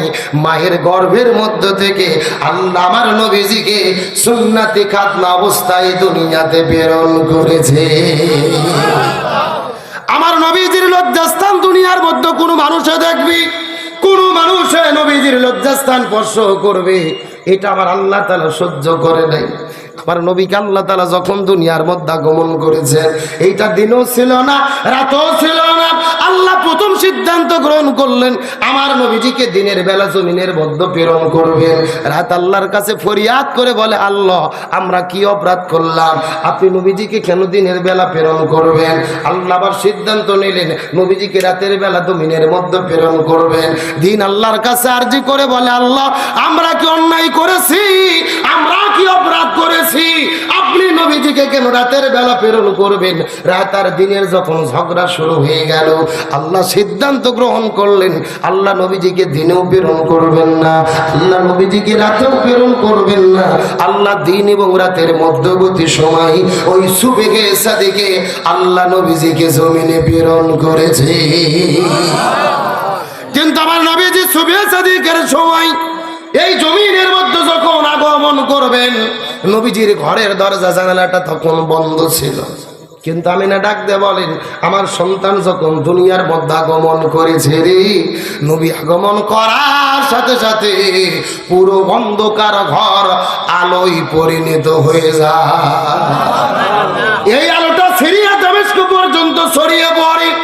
আমি মক্কার মধ্য থেকে সিরিয়া দামেস্কে, রোমের মধ্য থেকে যেন বড় বড় বিল্ডিং গুলো দেখতে পাচ্ছিলাম ভালোভাবে। নবীজির চাচার নাম হলেন আবু তালিব। নবীকে সকালবেলা কোলের মধ্যে সঙ্গে করে নি, ঘর থেকে বের হওয়ার পরে যখন ঘর থেকে বাহির হয়েছে, ওই সূর্যের আলোটা নবীর শরীরের মধ্যে যখন লাগানোর জন্য নিয়ে গেছে, তার কারণ ডাক্তাররা বলে সকালবেলা রোজ যদি সন্তানের গায়ে লাগানো হয়, ভিটামিন ডির শূন্যতা পূর্ণ হয়। কিন্তু আবু তালিব বলেন, আমি আমার ভাতিজাকে সঙ্গে করে নিয়ে সকালবেলা যখন রোদটা দেওয়ার জন্য ঘর থেকে বের হয়েছি, আমি লক্ষ্য করে দেখতে পারি ওই সূর্যের আলোটা ভাতিজার গায়ের মধ্যে লাগতে দিতে পারি না। কোথায় থেকে কোন একটা মেঘমালা এসে আমার ভাতিজার ওপরে ছায়া দেওয়া শুরু করলো। আমি যেই দিকে আমার ভাতিজা মোহাম্মদকে নিয়ে যাই, ওই দিকে মেঘমালাটা ছায়া দিতে দিতে দৌড়ানো শুরু করি। আবু তালেব ডাকতে বলে, ভাতিজা এমন একদিন আশ্চর্যজনক ঘটনা ঘটে গেল, গভীর রজনীতে তুমি কান্না শুরু করেছো, দীর্ঘক্ষণ ধরে চেষ্টা করে তোমার কান্না তো থামানো যায়। আমি রাতের বেলা কোলের মধ্যে নিয়ে ঘর থেকে বের হয়ে জ্যোৎস্নার আলোটা দেখানোর জন্য যখন ঘর থেকে নিয়ে তোমাকে বের হয়েছিলাম রে ভাতিজা, আশ্চর্যজনক ঘটনা ঘটে গেল। আমি লক্ষ্য করে দেখি আকাশের মধ্য থেকে ওই চারটা যখন আস্তে করে করে করে করে করে করে করে করে তোমার কাছে আসা শুরু করলেন, চারটা আস্তে আস্তে আস্তে আস্তে তোমার বরাবর যখন চলে এলো, আমার মনে বড় ভয় হচ্ছিল যেন চারটা তোমার গায়ের উপরে পড়ে যাবে। এই দৃশ্য দেখার পরে লক্ষ্য করে দেখলাম ওই চারটা হাসতে হাসতে তোমার কাছে চলে আসলো। আর তুমি যেন কি যেন বললে, তোমারও বন্ধ হলো, চারটাও হাসাহাসি শুরু করে দিল। সেই দিন চাঁদ তোমাকে কি বলেছিল জানি না। নবীজি ডাকতে বলে চাচা, ওই দিন চাঁদ আমাকে কি বলেছিল আপনি কি জানতে চান? আবু তালিব বলে ভাতিজা জানতে চাই, বলো তো দেখি। নবীজি ডাকতে বলে চাচা, ওই দিন চাঁদ আমাকে বলেছিল ইয়া রাসূলুল্লাহ, আপনি মনের মধ্যে কষ্ট নেবেন না, আপনার বাবা বিদায় নিয়ে চলে গেছে, এই জন্য নিজেকে একা ভাববেন না, নিজেকে আপনি এতিম ভাববেন না। রাতের বেলা যদি আপনার প্রয়োজন হয়, আপনার খেলা করার যদি মনে চাই, কান্না করার কোনো দরকার নাই।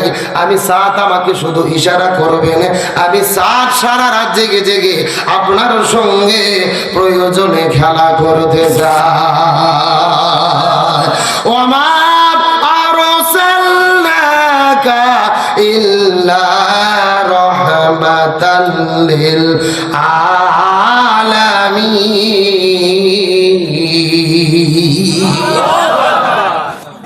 ওই নবীজিকে রহমত স্বরূপ কে প্রেরণ করেছেন? আরো জোরে বলেন। আমার যে বন্ধুগণ মুসলমান ভাইরা গভীর মনোযোগ লক্ষ্য করুন, ওই নবী দুনিয়ার মধ্যে আগমন করেছেন, কিন্তু নবীজির মতো এত বড় এতিম পৃথিবীর মধ্যে কেউ ছিল? জন্মের আগে নবীর বাবা দুনিয়ার মধ্য থেকে বিদায় নিয়ে চলে গেছে। জন্মের কিছুদিন পরে মা বিদায় নিয়ে চলে গেছেন। নবী চলে গেলেন তার দাদার কাছে, দাদাও বিদায় নিয়ে চলে গেলেন। নবী চলে গেলেন তার চাচার কাছে, চাচাও বিদায় নিয়ে চলে গেলেন। কিন্তু আমার প্রশ্ন হলো, আল্লাহ নবীকে এত পরিমাণ ভালোবাসে, তারপরও নবীজিকে এত বড় এতিম কেন বানাইলো? প্রশ্ন আছে না নাই? এ গভীর মনোযোগ বোঝার চেষ্টা করেন। আমাদের নবীর উপাধি ছিলেন হাবিবুল্লাহ, আর ইব্রাহিম নবীর উপাধি ছিলেন খলিলুল্লাহ। খলিলুল্লাহ তাদেরকে বলা হয় যিনি আল্লাহকে ভালোবাসে, আর হাবিবুল্লাহ তাকে বলা হয় যে আল্লাহ নিজেই যাকে ভালোবাসে। এখন আমার প্রশ্ন হলো, আল্লাহ নবীজিকে এত পরিমাণ ভালোবাসেন, কিন্তু এত বড় এতিম আল্লাহ কেন বানাইলো? বাবাও নাই, মাও নাই, এত বড় এতিম নবীজিকে কেন বানানো হলো? মুহাদ্দিসগণ ব্যাখ্যা করে বলেন, আমার আল্লাহ কোরআনের মধ্যে বলেছেন, লাকাদ কানা লাকুম ফি রাসূলিল্লাহি উসওয়াতুন হাসানা। আল্লাহ নবীজির মধ্যে দিয়েছেন শ্রেষ্ঠ আদর্শ। আল্লাহ রাব্বুল আলামিন নবীকে যদি এতিম না বানাইতো, এই দুনিয়ায় যারা এতিম হতো, নবীজির কাছে যাওয়ার পরে জিজ্ঞেস করে বলতো, ইয়া রাসূলুল্লাহ, আপনি তো আমাদের কষ্ট বুঝবেন না, আপনি তো আমাদের ব্যথা বুঝবেন না, আমরা হলাম এতিম, আপনি তো এতিম নয়, আপনার বাবা বেঁচে আছে, মা বেঁচে আছে, আপনি তো এতিমের কষ্ট বুঝতে পারবেন না। এই রকম কোন এতিম যে যেন নবীকে অজুহাত পেশ করতে না পারে রে, ওই এতিমদেরও আদর্শ যেন নবী হতে পারে, এই জন্য আমার আল্লাহ নবীজিকে এতিম বানাইছে। শিশুকালে মইরা গেছে মা, গর্ভে থাকতে মরছে পিতা, নবী চোখে দেখিলেন না, আমায় কে করিবে লালন পালন, কে দিবে সান্ত্বনা? এই দুনিয়ার বড় এতিম নবী ছিলেন একজন। আমার নবীর মতো এতিম দুনিয়ার মধ্যে কেউ ছিল না। নবী এত বড় এতিম হলেন, বাবা চলে গেলেন, মা চলে গেলেন, দাদা চলে গেলেন, নবী চলে গেলেন তার চাচার কাছে। আবু তালিবের কাছে যাওয়ার পরে আবু তালিব নবীকে থাকার জন্য জায়গা দিলেন, সন্তানের মতো বড় করলেন, ব্যবসা বাণিজ্য ছেড়ে দিলেন, মহব্বত করলেন, ভালোবাসা দিলেন। কিন্তু আপনাদের জিজ্ঞাসা করি বলেন তো, ওই আবু তালিব কি জান্নাতে যেতে পারবে? আরো জোরে বলেন। এই আজকের আলোচনার শেষ টপিক, যেই মেসেজটা দেওয়ার জন্য এতক্ষণ আলোচনা করেছি, ওই আবু তালিব কি জান্নাতে যেতে পারবে? নবীকে ভালোবেসেছে, খাবার দিয়েছে, থাকার জায়গা দিয়েছে, তারপরেও আবু তালিব কেন জাহান্নামে যাবে জানার দরকার আছে না নাই? এটা যদি বোঝেন আজকের পুরো আলোচনা পরিষ্কার ভাবে বোঝা যাবে। আপনাদের কি কষ্ট হচ্ছে? আলোচনা কি আর কিছুক্ষণ চলবে? কথা বলেন চলবে? কারা কারা চলবে না হাত তোলেন। হ্যাঁ, এই কয়েকজনের ঘুম ধরে গেছে, এইবার বোঝা গেল। এ সত্য সত্য। আর 10 মিনিট কারা কারা আলোচনা শুনবেন হাত তোলেন তো দেখি। হাত তোলেন দেখি, হাত তোলেন। হ্যাঁ, লিল্লাহি তাকবীর। আলোচনা চলছে চলছে, তবে কোনো ওটাউটি করা যাবে? আল্লাহ তাআলা কবুল করুক, বলেন আমিন। আরো জোরে বলেন আমিন। তাহলে বলেন আলেমদের সঙ্গে আমরা আছি না নাই? ভালো করে বোঝার চেষ্টা করেন। সাদা কাপড়ে ময়লা পড়ে বেশি, কালো কাপড়ে ময়লা কম। আলেমেরা যদি ভুল করে ওই ভুল বড় করে প্রচার করা হয়, আর অনেকের ভুল অত বড় করে প্রচার করা হয় না। এই বাংলাদেশের একজন পরিচিত বক্তা, সেলিব্রিটি বক্তা, আমাদের প্রিয় ভাই আবু তোহা মোহাম্মদ আদনান, তার স্ত্রী লাইভে এসে তার বিরুদ্ধে পরকীয়ার অভিযোগ করলেন, যিনি বিমান বালাইয়া রোস্টের সঙ্গে প্রেম প্রীতি করে, এবং তার অভিযোগ ধরে আজকে তাদের ভেতরে ডিভোর্স হয়েছে, তালাক হয়ে গেছে, বিচ্ছেদ হয়ে গেছে। অর্থাৎ আবু তো আদনান এবং তার দ্বিতীয় স্ত্রী সাবিকুন নাহারের সঙ্গে বিবাহ বিচ্ছেদ হয়ে গেছে, একেবারে খুলাসা হয়ে গেছে। মিডিয়াতে দেখলাম অনেকে প্রচার করতেছে যে 8 ভরি স্বর্ণের বিনিময়ে তালাক হয়ে গেলেন, বিবাহ বিচ্ছেদ হয়ে গেলেন। 8 ভরি স্বর্ণের দাম কত খবর জানেন? 16 লক্ষ টাকা। এর আগেও 2 স্বামী ছাড়ছে, এটাও ছাড়লো। এভাবে বছর 5 চললে তো কোটিপতি হয়ে যাবে। কথা কর না, 16 ভরি স্বর্ণ বুঝে নিছে। আগের স্বামী বলতেছে আমার এখানে 7 বছর সংসার করতে 2টা মেয়ে, সেই সংসার শেষ, আর একটা শেষ, আর একটা শেষ। স্বামী একটা ধরে আর একটা ছাড়ে। এটা কি কোনো ভালো স্ত্রীর লক্ষণ হতে পারে? সে আবার নিজেকে পরিচয় দিচ্ছে আমি আলেমা। ভালো করে বোঝেন, আল্লাহর কোরআন বলেছে শয়তানের ষড়যন্ত্র হলো দুর্বল, কিন্তু মহিলার ষড়যন্ত্র হলো ভয়ঙ্কর। সরাসরি কোরআনের বক্তব্য। সূরা নিসার 76 নম্বর আয়াতে আল্লাহ বলেন ইন্নাশ শাইতানি কানা দাঈফা, নিশ্চয় শয়তানের ষড়যন্ত্র হলো দুর্বল। আর সূরা ইউসুফের 28 নম্বর আয়াতে আল্লাহ বলেন ইন্না কাইদা কুন্না আযীম, মহিলারা যেই ষড়যন্ত্র করে এই ষড়যন্ত্র যেন তেন ষড়যন্ত্র নয়, এই ষড়যন্ত্র হলো ভয়ঙ্কর ষড়যন্ত্র। শয়তানের ষড়যন্ত্রতে যদি পড়েন বাঁচার বুদ্ধি আছে, কিন্তু মহিলা যদি আপনার বিরুদ্ধে ষড়যন্ত্র করে ইউসুফ নবীর মতো অপবাদ পাওয়া ছাড়া কোনো উপায় নাই। আজকে আপনি স্ত্রী হয়ে স্বামীর বিরুদ্ধে অভিযোগ করলেন সে পরকীয়া প্রেম করেছে, অথচ 2 ঘন্টা লাইভ করে কান্নাকাটি করলেন, পরকীয়া প্রেমের কোনো প্রমাণ দিতে পারলো? শুধু কান্না করে বললো স্বামী আমাকে ধরে পিটাই মারে, ঝগড়া হয়। আচ্ছা বলেন তো, স্বামী স্ত্রী ঝগড়া হয় না, মারামারি হয় না, এমন কোনো বাপের বেটা হাত তুলে বলতে পারবে? এর আমরা যে হুজুর আমাদেরও তো হয়। কথা কন না, স্বামী স্ত্রী সম্পর্কই হলো টক ঝাল মিষ্টি, সুখ দুঃখ কষ্ট সবই থাকবে। আরে ভাই, আমরা তো দূরের কথা, আমাদের নবী মুহাম্মদ রাসূলুল্লাহ সাল্লাল্লাহু আলাইহি ওয়াসাল্লাম, তার সাথে তার স্ত্রী আম্মা জান মায়েশা সিদ্দিকার, তারও মনোমালিন্য হতো, হযরত ওমর ফারুক যে মীমাংসা করে দিত। সুবহানাল্লাহ বলেন। তার মানে স্বামী স্ত্রীর মধ্যে ঝগড়া বিবাদ একটু মনোমালিন্য হতেই পারে। আপনি সেটা মিডিয়াতে যে প্রচার করে দিলেন, তার মানে আপনার উদ্দেশ্যই ছিল এই সম্পর্কে ছিন্ন করে আর এক জায়গায় যাওয়া। আল্লাহর কোরআন বলেছেন হুন্না লিবাসুল লাকুম আনতুম লিবাসুল লাহুন্না, স্বামী স্ত্রী উভয়ের পোশাক স্বরূপ। পোশাক মানে শুধু শাড়ি কাপড় নয়, পোশাকের ব্যাখ্যা হলো স্ত্রী স্বামীর ঘটনা জানে, স্বামী স্ত্রীর ঘটনা জানে, স্বামী স্ত্রীরটা গোপন রাখবে, স্ত্রী স্বামীর গোপন বিষয় গোপন রাখবে। এটাই হলো এই আয়াতের দাবি। আপনি কি ভাবছেন মিডিয়াতে প্রচার করে দেশের লোক এসে স্বামী স্ত্রীর গন্ডগোল মিটাতে পারবে? স্বামী স্ত্রী নিজেরা যদি স্বামী এবং স্ত্রী বানাইছে জন মিস্ত্রি, এ বড় কঠিন কারিগর, নিজেরা যতক্ষণ ঠিক না হবে বিচারপতি এসেও কোনো কাজ হবে না। এই জন্য ঝগড়া বিবাদ যাই হোক এটা নিজেরা গোপন রাখেন। এখন প্রকাশ করে দিলেন, সংসারটা বিচ্ছেদ হয়ে গেল, এটা কি ভালো হলো? যদিও হালাল, হাদিস আছে 3টে হালাল কাজ, কিন্তু আল্লাহর কাছে অপছন্দ। কয়টা হালাল কাজ? হালাল করা যাবে কিন্তু আল্লাহর কাছে অপছন্দ। 1 নম্বর হলো স্বামী স্ত্রীর ভিতরে বিচ্ছেদ, তালাক হওয়া। আর 2 নম্বর হলো ভিক্ষা করে খাওয়া। যদিও হালাল, আল্লাহর কাছে অপছন্দ। আর 3 নম্বর হলো ঋণ করা, মানুষের কাছ থেকে ঋণ নিয়ে পরিশোধ না করা, এগুলো কাজ কার কাছে অপছন্দ? সুতরাং আসুন স্বামী স্ত্রীর সম্পর্কে গাঢ় করি, নিজেরা মীমাংসা করি, শান্তি কায়েম করি। আলেমদের ভুল বুঝবেন না, প্রমাণ ছাড়া কোন আলেমকে জিনাকারী বলার কোনো সুযোগ। শয়তানের প্ররোচনায় সবাই পড়ে, হুজুর মানে যে ফেরেশতা তা না, হুজুররাও অন্যায় অপকর্ম করে, তবে প্রমাণ করার আগে, তদন্ত করার আগে কাউকে অপবাদ দেওয়া যাবে। আলোচনা কি তাহলে আর মিনিট 10 টাইম দেওয়া যাবে? জোরে বলেন যাবে? তাহলে বলেন রসুলের চাচা আবু তালিব কোথায় যাবে? আরো জোরে বলেন। আমার প্রিয় বন্ধুগণ, মুসলমান ভাইরা গভীর মনোযোগ লক্ষ্য করুন। নবীজির চাচা আবু তালিব কেন জাহান্নামের মধ্যে যাবে, আলোচনাটা আপনাদের মধ্যে অবশ্যই করব। তবে এখন আবার চলে যেতে চাই মহিলাদের আলোচনার দিকে। চিৎকার করে বলেন তো, মহিলাদের কয়টা আমল করতে হবে? কিন্তু ফাতেমা জিজ্ঞেস করে বলে, বাবা আপনার কাছে জানতে চাই এই 4টা আমলের ভেতরে সবচাইতে দামি আমল কোনটা? মনে আছে না নাই? এ মুরবি কি খবর বাপ?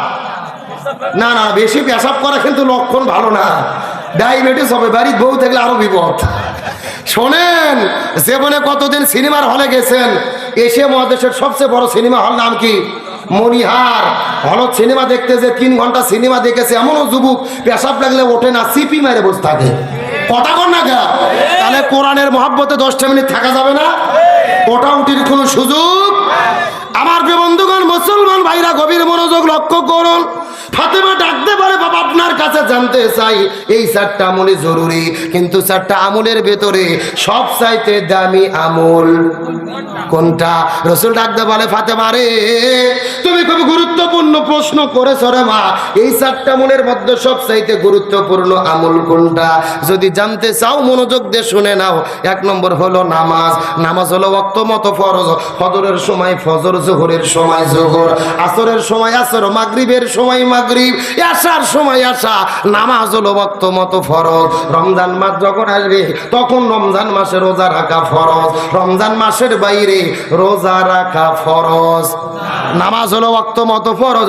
রমজান মাস যখন আসবে তখন রমজান মাসে রোজা রাখা ফরজ।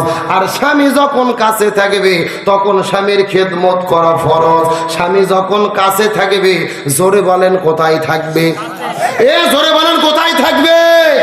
স্বামী যখন কাছে থাকবে তখন স্বামীর খেদমত করা ফরজ। কিন্তু আপনাদের জিজ্ঞাসা করি, বলেন তো, স্বামী বিয়ে করার পরে ওই বউকে রেখে যদি মালয়েশিয়া, সৌদি আরবে যায়, ওই বউ কি স্বামীকে খেদমত করতে পারবে? আরো জোরে বলেন পারবে? দেখবেন কত স্বামীগুলো সুন্দরী মেয়েদেরকে বিয়ে করার পরে ওই বউকে ঘরের মধ্যে রেখে বিদেশে চলে গেছে, 10 বছরে বাড়ির মধ্যে ফেরে না, বইয়ের নামে অ্যাকাউন্ট করেছে, প্রত্যেকটা মাসে মাসে বউকে টাকা পাঠায়া দেয়। 10 বছর পরে বাড়ির মধ্যে আসার পরে দেখে ঘরের মধ্যে বউ নাই, অ্যাকাউন্টে টাকাও নাই। কথা কোন? এমন ঘটনা আমাদের দেশের মধ্যে ঘটে কি ঘটে না? তার মানে বোঝা গেল স্বামী স্ত্রী যখন কাছাকাছি থাকে না তখন ভেজাল হওয়ার সম্ভাবনা আছে না নাই? এই জন্য নবী ডাকতে বললেন, স্বামী যখন কাছে থাকবে তখন স্বামীর খেদমত করা ফরজ। আর পর্দার কোনো বয়স নাই, পর্দার কোনো মুহূর্ত নাই, পর্দার কোনো ওয়াক্ত নাই। একটা মহিলা যুবতী হওয়ার পর থেকে প্রতিটি জায়গায়, প্রতিটি ক্ষণে, প্রতিটি মুহূর্ত পর্দা মেনে চলা ফরজ। ফাতেমা ডাকতে বলে, বাবা আমি বুঝতে পেরেছি মহিলাদের জন্য 4টা আমলই জরুরি, কিন্তু 4টা আমলের ভেতরে সবচাইতে দামি আমলের নাম হলো পর্দা। জোরে বলেন আমল কি? কে রে পর্দার মিছিল করতে কি ভয় লাগে? এমন সাউন্ড দেবেন মহিলা প্যান্ডেল যেন পার হয়ে যায়। এ সবচাইতে দামি আমলের নাম কি?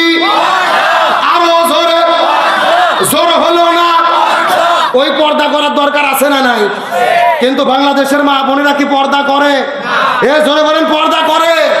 আরে অধিকাংশ মহিলা পর্দা করে না তার স্বামীর কারণে। জোরে বলেন কার কারণে? আজকে বাংলাদেশে দেখলাম দুঃখজনক ঘটনা, একটা স্বামী এবং স্ত্রী মিলে, 2 জনে মিলে মিলামিশা করে অশ্লীল ভিডিও বানায়া, পর্ন ভিডিও তৈরি করে ওয়েবসাইটে পুরো পৃথিবী ছড়িয়ে দিচ্ছে। জোরে বলেন নাউজুবিল্লাহ। আশ্চর্যজনক বিষয়, বাংলাদেশের ছেলে এবং মেয়ে, মেয়ের বাড়ি মানিকগঞ্জ, ছেলের বাড়ি চট্টগ্রাম, দুইজনে মিলে পর্ন ভিডিও তৈরি করে, অশ্লীল ভিডিও তৈরি করে পুরো পৃথিবীতে ছড়িয়ে দিচ্ছে। আবার তারা ফেসবুক স্ট্যাটাস দিয়েছে যে এই কাজ করার জন্য আমরাই বাংলাদেশে 1 নম্বর। যেরকম সুবহানাল্লাহ, কি এ যেরকম নাউজুবিল্লাহ।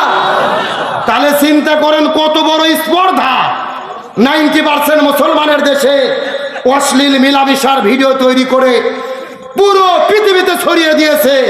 তারা নাকি র্যাঙ্কিংয়ে 8 নম্বর হয়েছে পুরো পৃথিবীর ভেতরে। তারা মেলামেশা করে পুরো পৃথিবীতে ছড়িয়ে দিল। আজকে মিডিয়াগুলো তোলপাড়, টেলিভিশনগুলো খবর প্রচার করতেছে। যারা এই বিষয় জানতো না, ওদেরকে চিনতো না, তাদেরকেও চিনে দিচ্ছে। কথা কন না কা? কিন্তু তারা বাংলাদেশ প্রশাসনকে বলি, খবর যেহেতু প্রচার হয়ে গেছে, এদের জেলেবন্দি করে 3 মাস পরে যদি ছেড়ে দেন, তার আরো খারাপ হবে। সুতরাং কোরআনের বিধান হলো প্রকাশ্য দেবালোকে যারা জিনা করে ভিডিও করে মানুষের মধ্যে ছেড়ে দিয়ে হাজারো যুবক যুবতীর চরিত্র নষ্ট করেছে, এদের প্রকাশ্য দেবালোকে ঢাকা বাইতুল মুকাররম মসজিদের পাশে বুক পর্যন্ত পুঁতে রেখে পাথর মেরে হত্যা করতে হবে। এই কোরআনের বিচার যদি বাংলাদেশে থাকতো, কেউ জেনাবে বিচার করার সাহস পেত। কিন্তু কোরআনের বিচার কি আছে? এ জোরে বলেন আছে? আজকে ওদেরকে ধরেছে পতিতালয়ে, সেখান থেকে ধরে নিয়ে যায়, 1 মাস পরে জেল থেকে বের করে দেয়। ওরা যাই আর 100 ডিগ্রি ফোর্সে চালায়। কথা বল না কে? তাহলে এদেরকে 2 জন গ্রেফতার করলেন, শাস্তি কি? আল্লাহর কোরআন বলেছে ওয়াজানিয়াতু ওয়াজানি ফাজলিদু কুল্লা ওয়াহিদিম মিনহুমা মিয়াতা জালদা। যদি কেউ জিনা ব্যভিচার করে, অশ্লীলতা ছড়িয়ে দেয়, এদেরকে বুক পর্যন্ত পুঁতে রেখে পাথর মেরে হত্যা করতে হবে। কার কথা? আল্লাহর কোরআন বলেছে। কোরআনের বিচার যেখানে থাকে না, শান্তি থাকে না। ওয়াসারিকু ওয়াসারিকাতু ফাকতাউ আইদিয়াহুমা, কেউ যদি চুরি করে, ছেলে হোক অথবা মেয়ে হোক, তাদের হাত কাটতে হবে। হুকুম কার? আজকে বাংলাদেশের 2 চোরকে ধরে, এই যশোর জেলার 1 চোরকে ধরে যদি যশোর শহরে চাষারাতে প্রকাশ্য দেবালোকে হাত কাটা হতো, আর সব টেলিভিশনে যদি প্রচার করা হতো, 1 চোরের হাত কাটলে বাকি চোরেরা এমনি তওবা করে ফেরেশতা হতে বাধ্য হতো। কথা বল না কেন? কিন্তু শোনেন, একটা বিষয় আপনাদের বলি, এই যে অনেকে গুজব ছড়াচ্ছে আগামীতে যদি ইসলাম ক্ষমতায় যায় কারো হাত থাকবে না, সবার হাত কেটে দেবে, এমন ফতুয়াবাজরা আছে না নাই? এ ভালো করে বোঝেন, আয়াতের ব্যাখ্যা বোঝেন। সবার হাত কিন্তু কাটা হবে না। আয়াতের ফতুয়া বোঝেন। চুরি হলে 2 প্রকার, একটা হলো অভাব আর একটা হলো স্বভাব। কয় প্রকার? অভাবে যারা চুরি করে তাদের হাত কাটা হবে না। এখন বলেন তো, আপনাদের এই যে ঝেকর গাছাতে আলু চোর, বেগুন চোর, মূলো চোর, ধান চোর, এরকম 2-4টে ছুটকে ফাটকে চোর আছে না নাই? এরা কি অভাবে চুরি করে না স্বভাবে? না, স্বভাব নয়, অভাব। বাড়িতে খাবার ভাত নাই, পরনে পোশাক নাই, এই জন্য অভাবে চুরি করে। আল্লাহর কোরআন বলতেছে অভাবী চোর যারা, এদের হাত কাটা হবে না। এদের 5টা বিষয় নিশ্চিত করা হবে: খাদ্য, বস্ত্র, শিক্ষা, বাসস্থান, চিকিৎসা। এই 5টা নিরাপত্তা দেওয়ার পরে তারা চুরি বন্ধ হয়ে যাবে, তাদের হাত কাটা হবে না। আপনাদের ঝেকর গাছার চোরদের যদি ভালো করে 2 বেলা বিরিয়ানি খাওয়ানো হয় আর ভালো পোশাক দেওয়া হয়, ওরা চুরি করবে? কতক্ষণ চুরি করবে? তাহলে এদের হাত কাটা নয়, এরা অভাবে চুরি করেছে। আয়াতের ব্যাখ্যা হলো যারা স্বভাবে চুরি করে, সচিবালয়ে বসে থাকে কলমের খোসা দিয়ে কোটি কোটি টাকা যারা বিদেশে পাচার করে, অভাবে করে না স্বভাবে করে। এই দেশের ইউনিয়ন পরিষদের চেয়ারম্যান হয়ে জনগণের চাল ডাল গম চুরি করে খায়, অভাবে করে না স্বভাবে। এদের কোনো অভাব নাই, বাড়িতে টাকা আছে, গাড়ি আছে, পয়সা আছে। ঈদের দিনে গোস্ত বাটে ডাড়ি বল্লা দিয়ে, আর চাল বাটে বালতি দিয়ে। কথা কর না কা? লেখে নিচ্ছে 20 কেজি, দিচ্ছে 12 শেয়ার। চুরি আছে না নাই? তার মানে বোঝা গেল হাত কাটার আইন পাশ হলে আগে সর্বপ্রথম আপনাদের ইউনিয়ন পরিষদের চেয়ারম্যানের হাত কাটা হবে, সর্বপ্রথম সচিবের হাত কাটা হবে। 1 সচিবের হাত কাটলে বাকি সচিবেরা এমনি তওবা করে ভালো হতে বাধ্য হবে। আর যদি এমপি হয়ে চুরি করে, সর্বপ্রথম হাত কাটা পড়বে এমপির। 300 জন এমপির ভেতরে 1 এমপির যদি হাত কাটা হয়, বাকি 299 জন এমপি এমনি হজ করে আসে টুপি মাথাতে ঘোরা শুরু করবে। কথা বলে না কেন? এই জন্য ভুল বুঝবেন না। ইসলাম ক্ষমতায় গেলে সবার হাত কেটে দেবে, এটা ভুল কথা। সৌদি আরবে যারা গেছেন সত্য করে কোন হাত কাটার আইন আছে সৌদি আরবে? আপনারা কোন হাত কাটা লোক দেখেছেন? দেখেননি। তার মানে বোঝা গেল হাত কাটার আইন যেখানে চালু হয় ওই দেশে চোরই থাকে না। কথা কোন না কা? তার মানে বোঝা গেল ইসলামের উদ্দেশ্য কারো হাত কাটা নয়, ইসলামের উদ্দেশ্য চুরি বন্ধ করা, ইসলামের উদ্দেশ্য জেনা বন্ধ করা, ইসলামের উদ্দেশ্য দুর্নীতি বন্ধ করা। সুতরাং বাংলাদেশে ইসলাম যদি ক্ষমতায় যায় চুরি থাকবে না, ডাকাত থাকবে না, ধর্ষণ থাকবে না, ব্যভিচার থাকবে না। এই দেশের ভেতরে আল্লাহ জান্নাতের সুখ দান করবে। আমরা কি কোরআনের দেশ দেখতে চাই? কারা কারা চাই? দুটি হাত আল্লাহকে ধরে দেখা।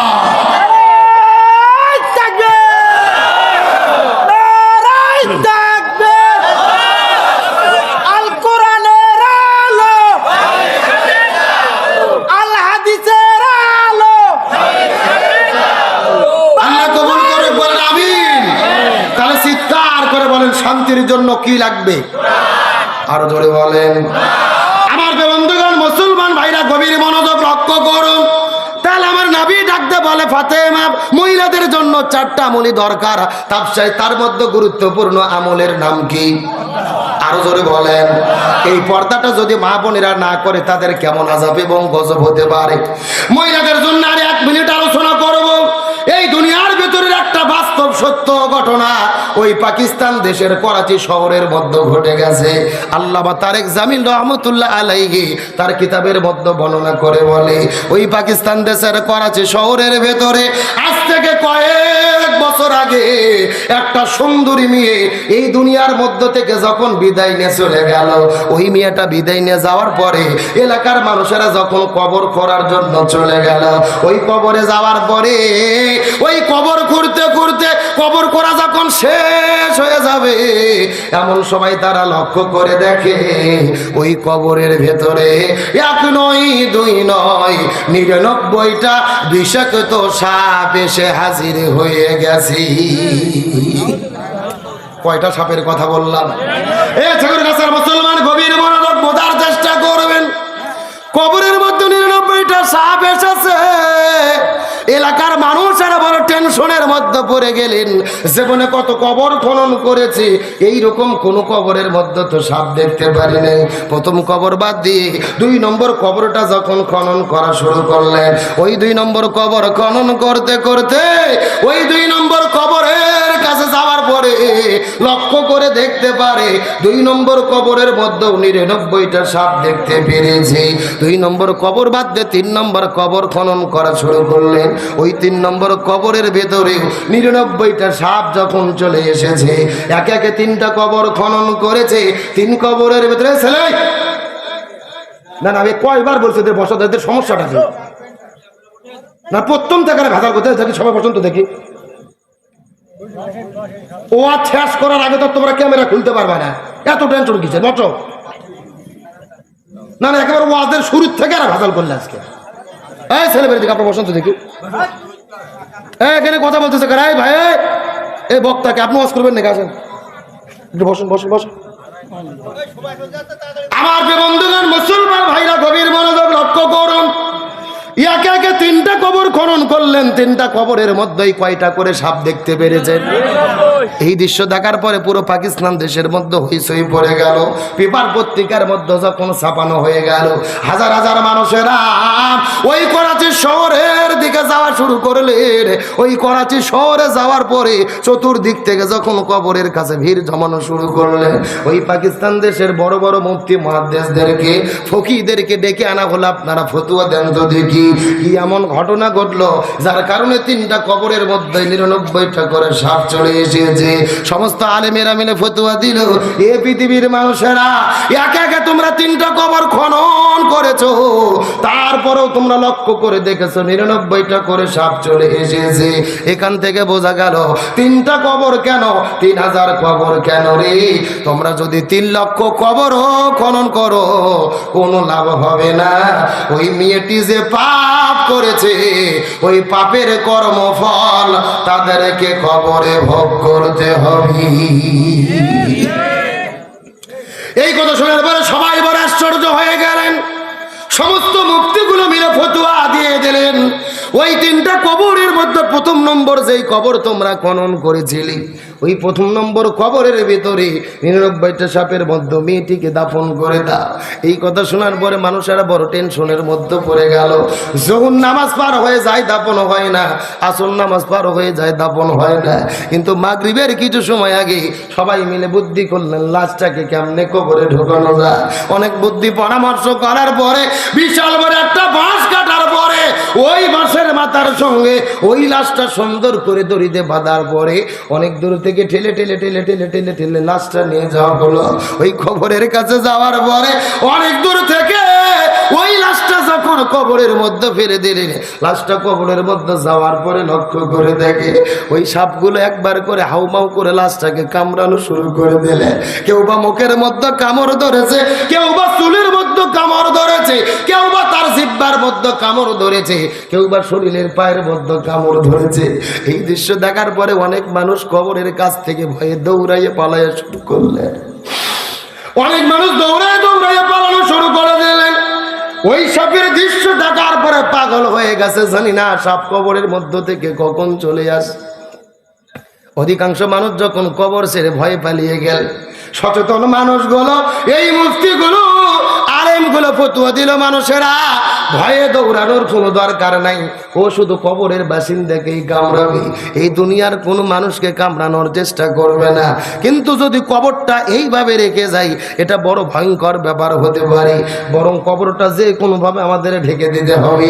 এই কথা বলার পরে সবাই মিলে হাতের মধ্যে ঢাল নেওয়ার পরে, হাতের মধ্যে পাথর নেওয়ার পরে অনেক দূর থেকে কবরের মধ্যে পাথর নিক্ষেপ করা শুরু করলে, অনেক দূর থেকে কবরের মধ্যে ঢেল নিক্ষেপ করা শুরু করলে।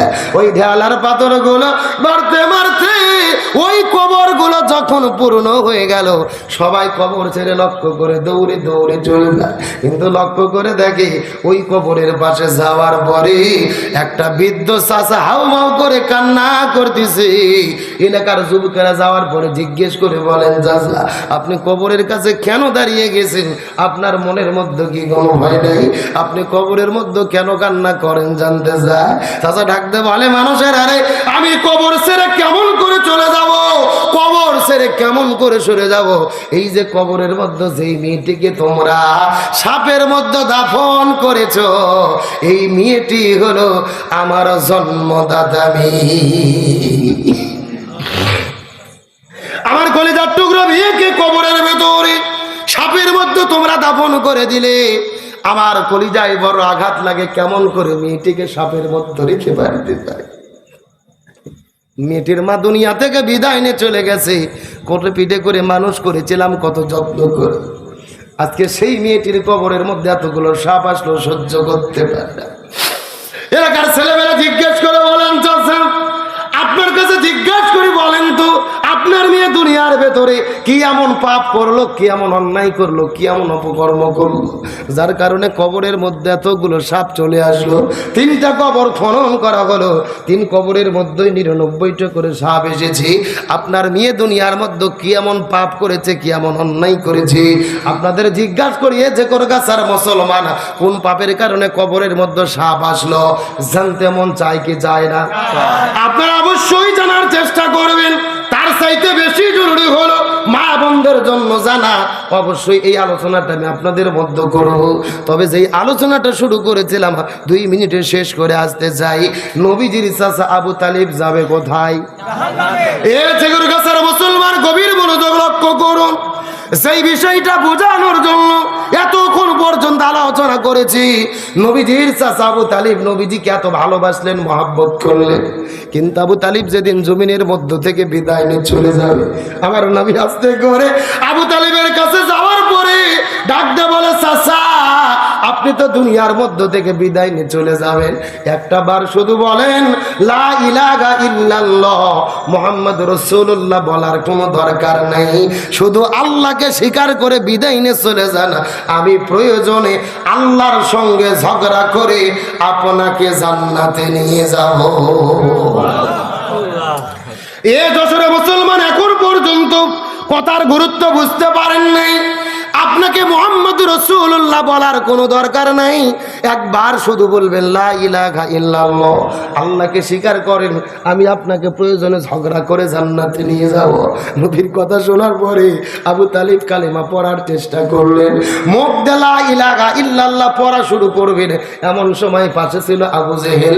আবু জেহেল এসে ডাক দেয়, বলে ভাই আবু তালিব, তুমি কি কালেমা পড়বা? সারা জীবন বাপ দাদার ধর্ম পালন করলা, মৃত্যুর সময় তুমি কি কালেমা পড়বা আর মুহাম্মাদের ধর্মটা গ্রহণ করবা? বাপ দাদার ধর্মে কি চুলকালি লাগাই দিবা? খবরদার, তুমি কালেমা পড়তে পারবা না। আবু জেহেলের বুদ্ধি শোনার পরে আবু তালিব কালেমা পড়লেন না, দুনিয়ার মধ্য থেকে বিদায় নিয়ে চলে গেলেন। আমার নবী সিজদার মধ্যে গিয়ে হাউমাউ করে কান্না শুরু করলেন। কান্না করে করে আল্লাহর কাছে ডাকতে বলে, আল্লাহ, আমার চাচা আবু তালিবকে আপনি মাফ করে দেন, তার নামটা জান্নাতের খাতায় লিপিবদ্ধ করে দেন। আল্লাহ বলে ইয়া রাসূলুল্লাহ, আপনি আপনার হাতটা নামান। কার জন্য হাত তুলেছেন? ওই লোকটা আপনার চাচা হয়। আমি আল্লাহ ভালো করে জানি, আপনাকে থাকতে দিয়েছে, খাইতে দিয়েছে, জায়গা দিয়েছে। আমি আল্লাহ ভালো করে জানি, আপনাকে সন্তানের মতো মহব্বত করে বড় করেছে, লালন পালন করেছে, তাও জানি। কিন্তু লোকটা আপনাকে ভালোবেসেছে, আপনাকে তো অনুসরণ করে নাই। আপনি বলেছিলেন ওয়া মা আতাকুমুর রাসূলু ফাখুযু, আমি আল্লাহ হুকুম করেছিলাম নবী যা বলবে তোমাদের তা করতে হবে। কিন্তু আপনি লা ইলাহা ইল্লাল্লাহ বলতে বললেন, আপনার চাচা তো কালেমা পড়লো না, আমাকেও স্বীকার করলো না, আপনাকেও স্বীকার করলো না, বিদায় নিয়ে চলে গেল। আমি কেমন করে তাকে হেদায়েত দিব? আপনি চাইলেই কেউ হেদায়েত পাবে না। হেদায়েত হলো আমি আল্লাহ আমার হাতে, আমি যাকে খুশি হেদায়েত দেই, যাকে খুশি ধ্বংস করি। সুতরাং ভালোভাবে জেনে নেন, আপনার চাচা আবু তালিব আপনাকে ভালোবেসেছে, কিন্তু আপনাকে অনুসরণ করে নাই। এই জন্য আমি আমার চাচাকে মাফও করব না, আর আবু তালিবকে কখনোই জান্নাতে দেব না।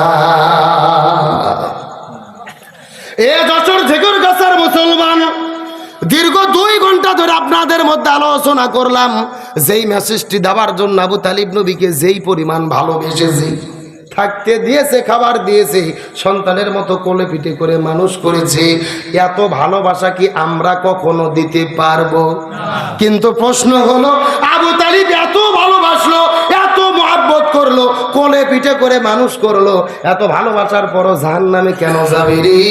তার কারণ তিনি নবীকে ভালোবেসেছে, কিন্তু অনুসরণ করে নাই। আজকেও বাংলাদেশে যারা নামে নামে মুখে মুখে মুসলমান বলে দাবি করে, নবীর ভালোবাসা দাবি করে, ইয়ে নবী সালাম আলাইকা বলে, কিন্তু নবীর আদর্শ গ্রহণ করে না, নবীর আদর্শ প্রতিষ্ঠার আন্দোলন করে না, নবীর দেখানো পথে চলে না, নবীর আদর্শ অনুসরণ করে না, এদের কেউ আবু তালিবের মতোই জাহান্নামে যেতে হবে। আবু তালিব নবীকে এত ভালোবাসলো, এত মহব্বত করলো, তারপরে জাহান্নামে যাবে। কারণ একটা, নবীকে শুধু ভালোবেসেছে, অনুসরণ, নবীকে অনুসরণ করা হলো ফরজ।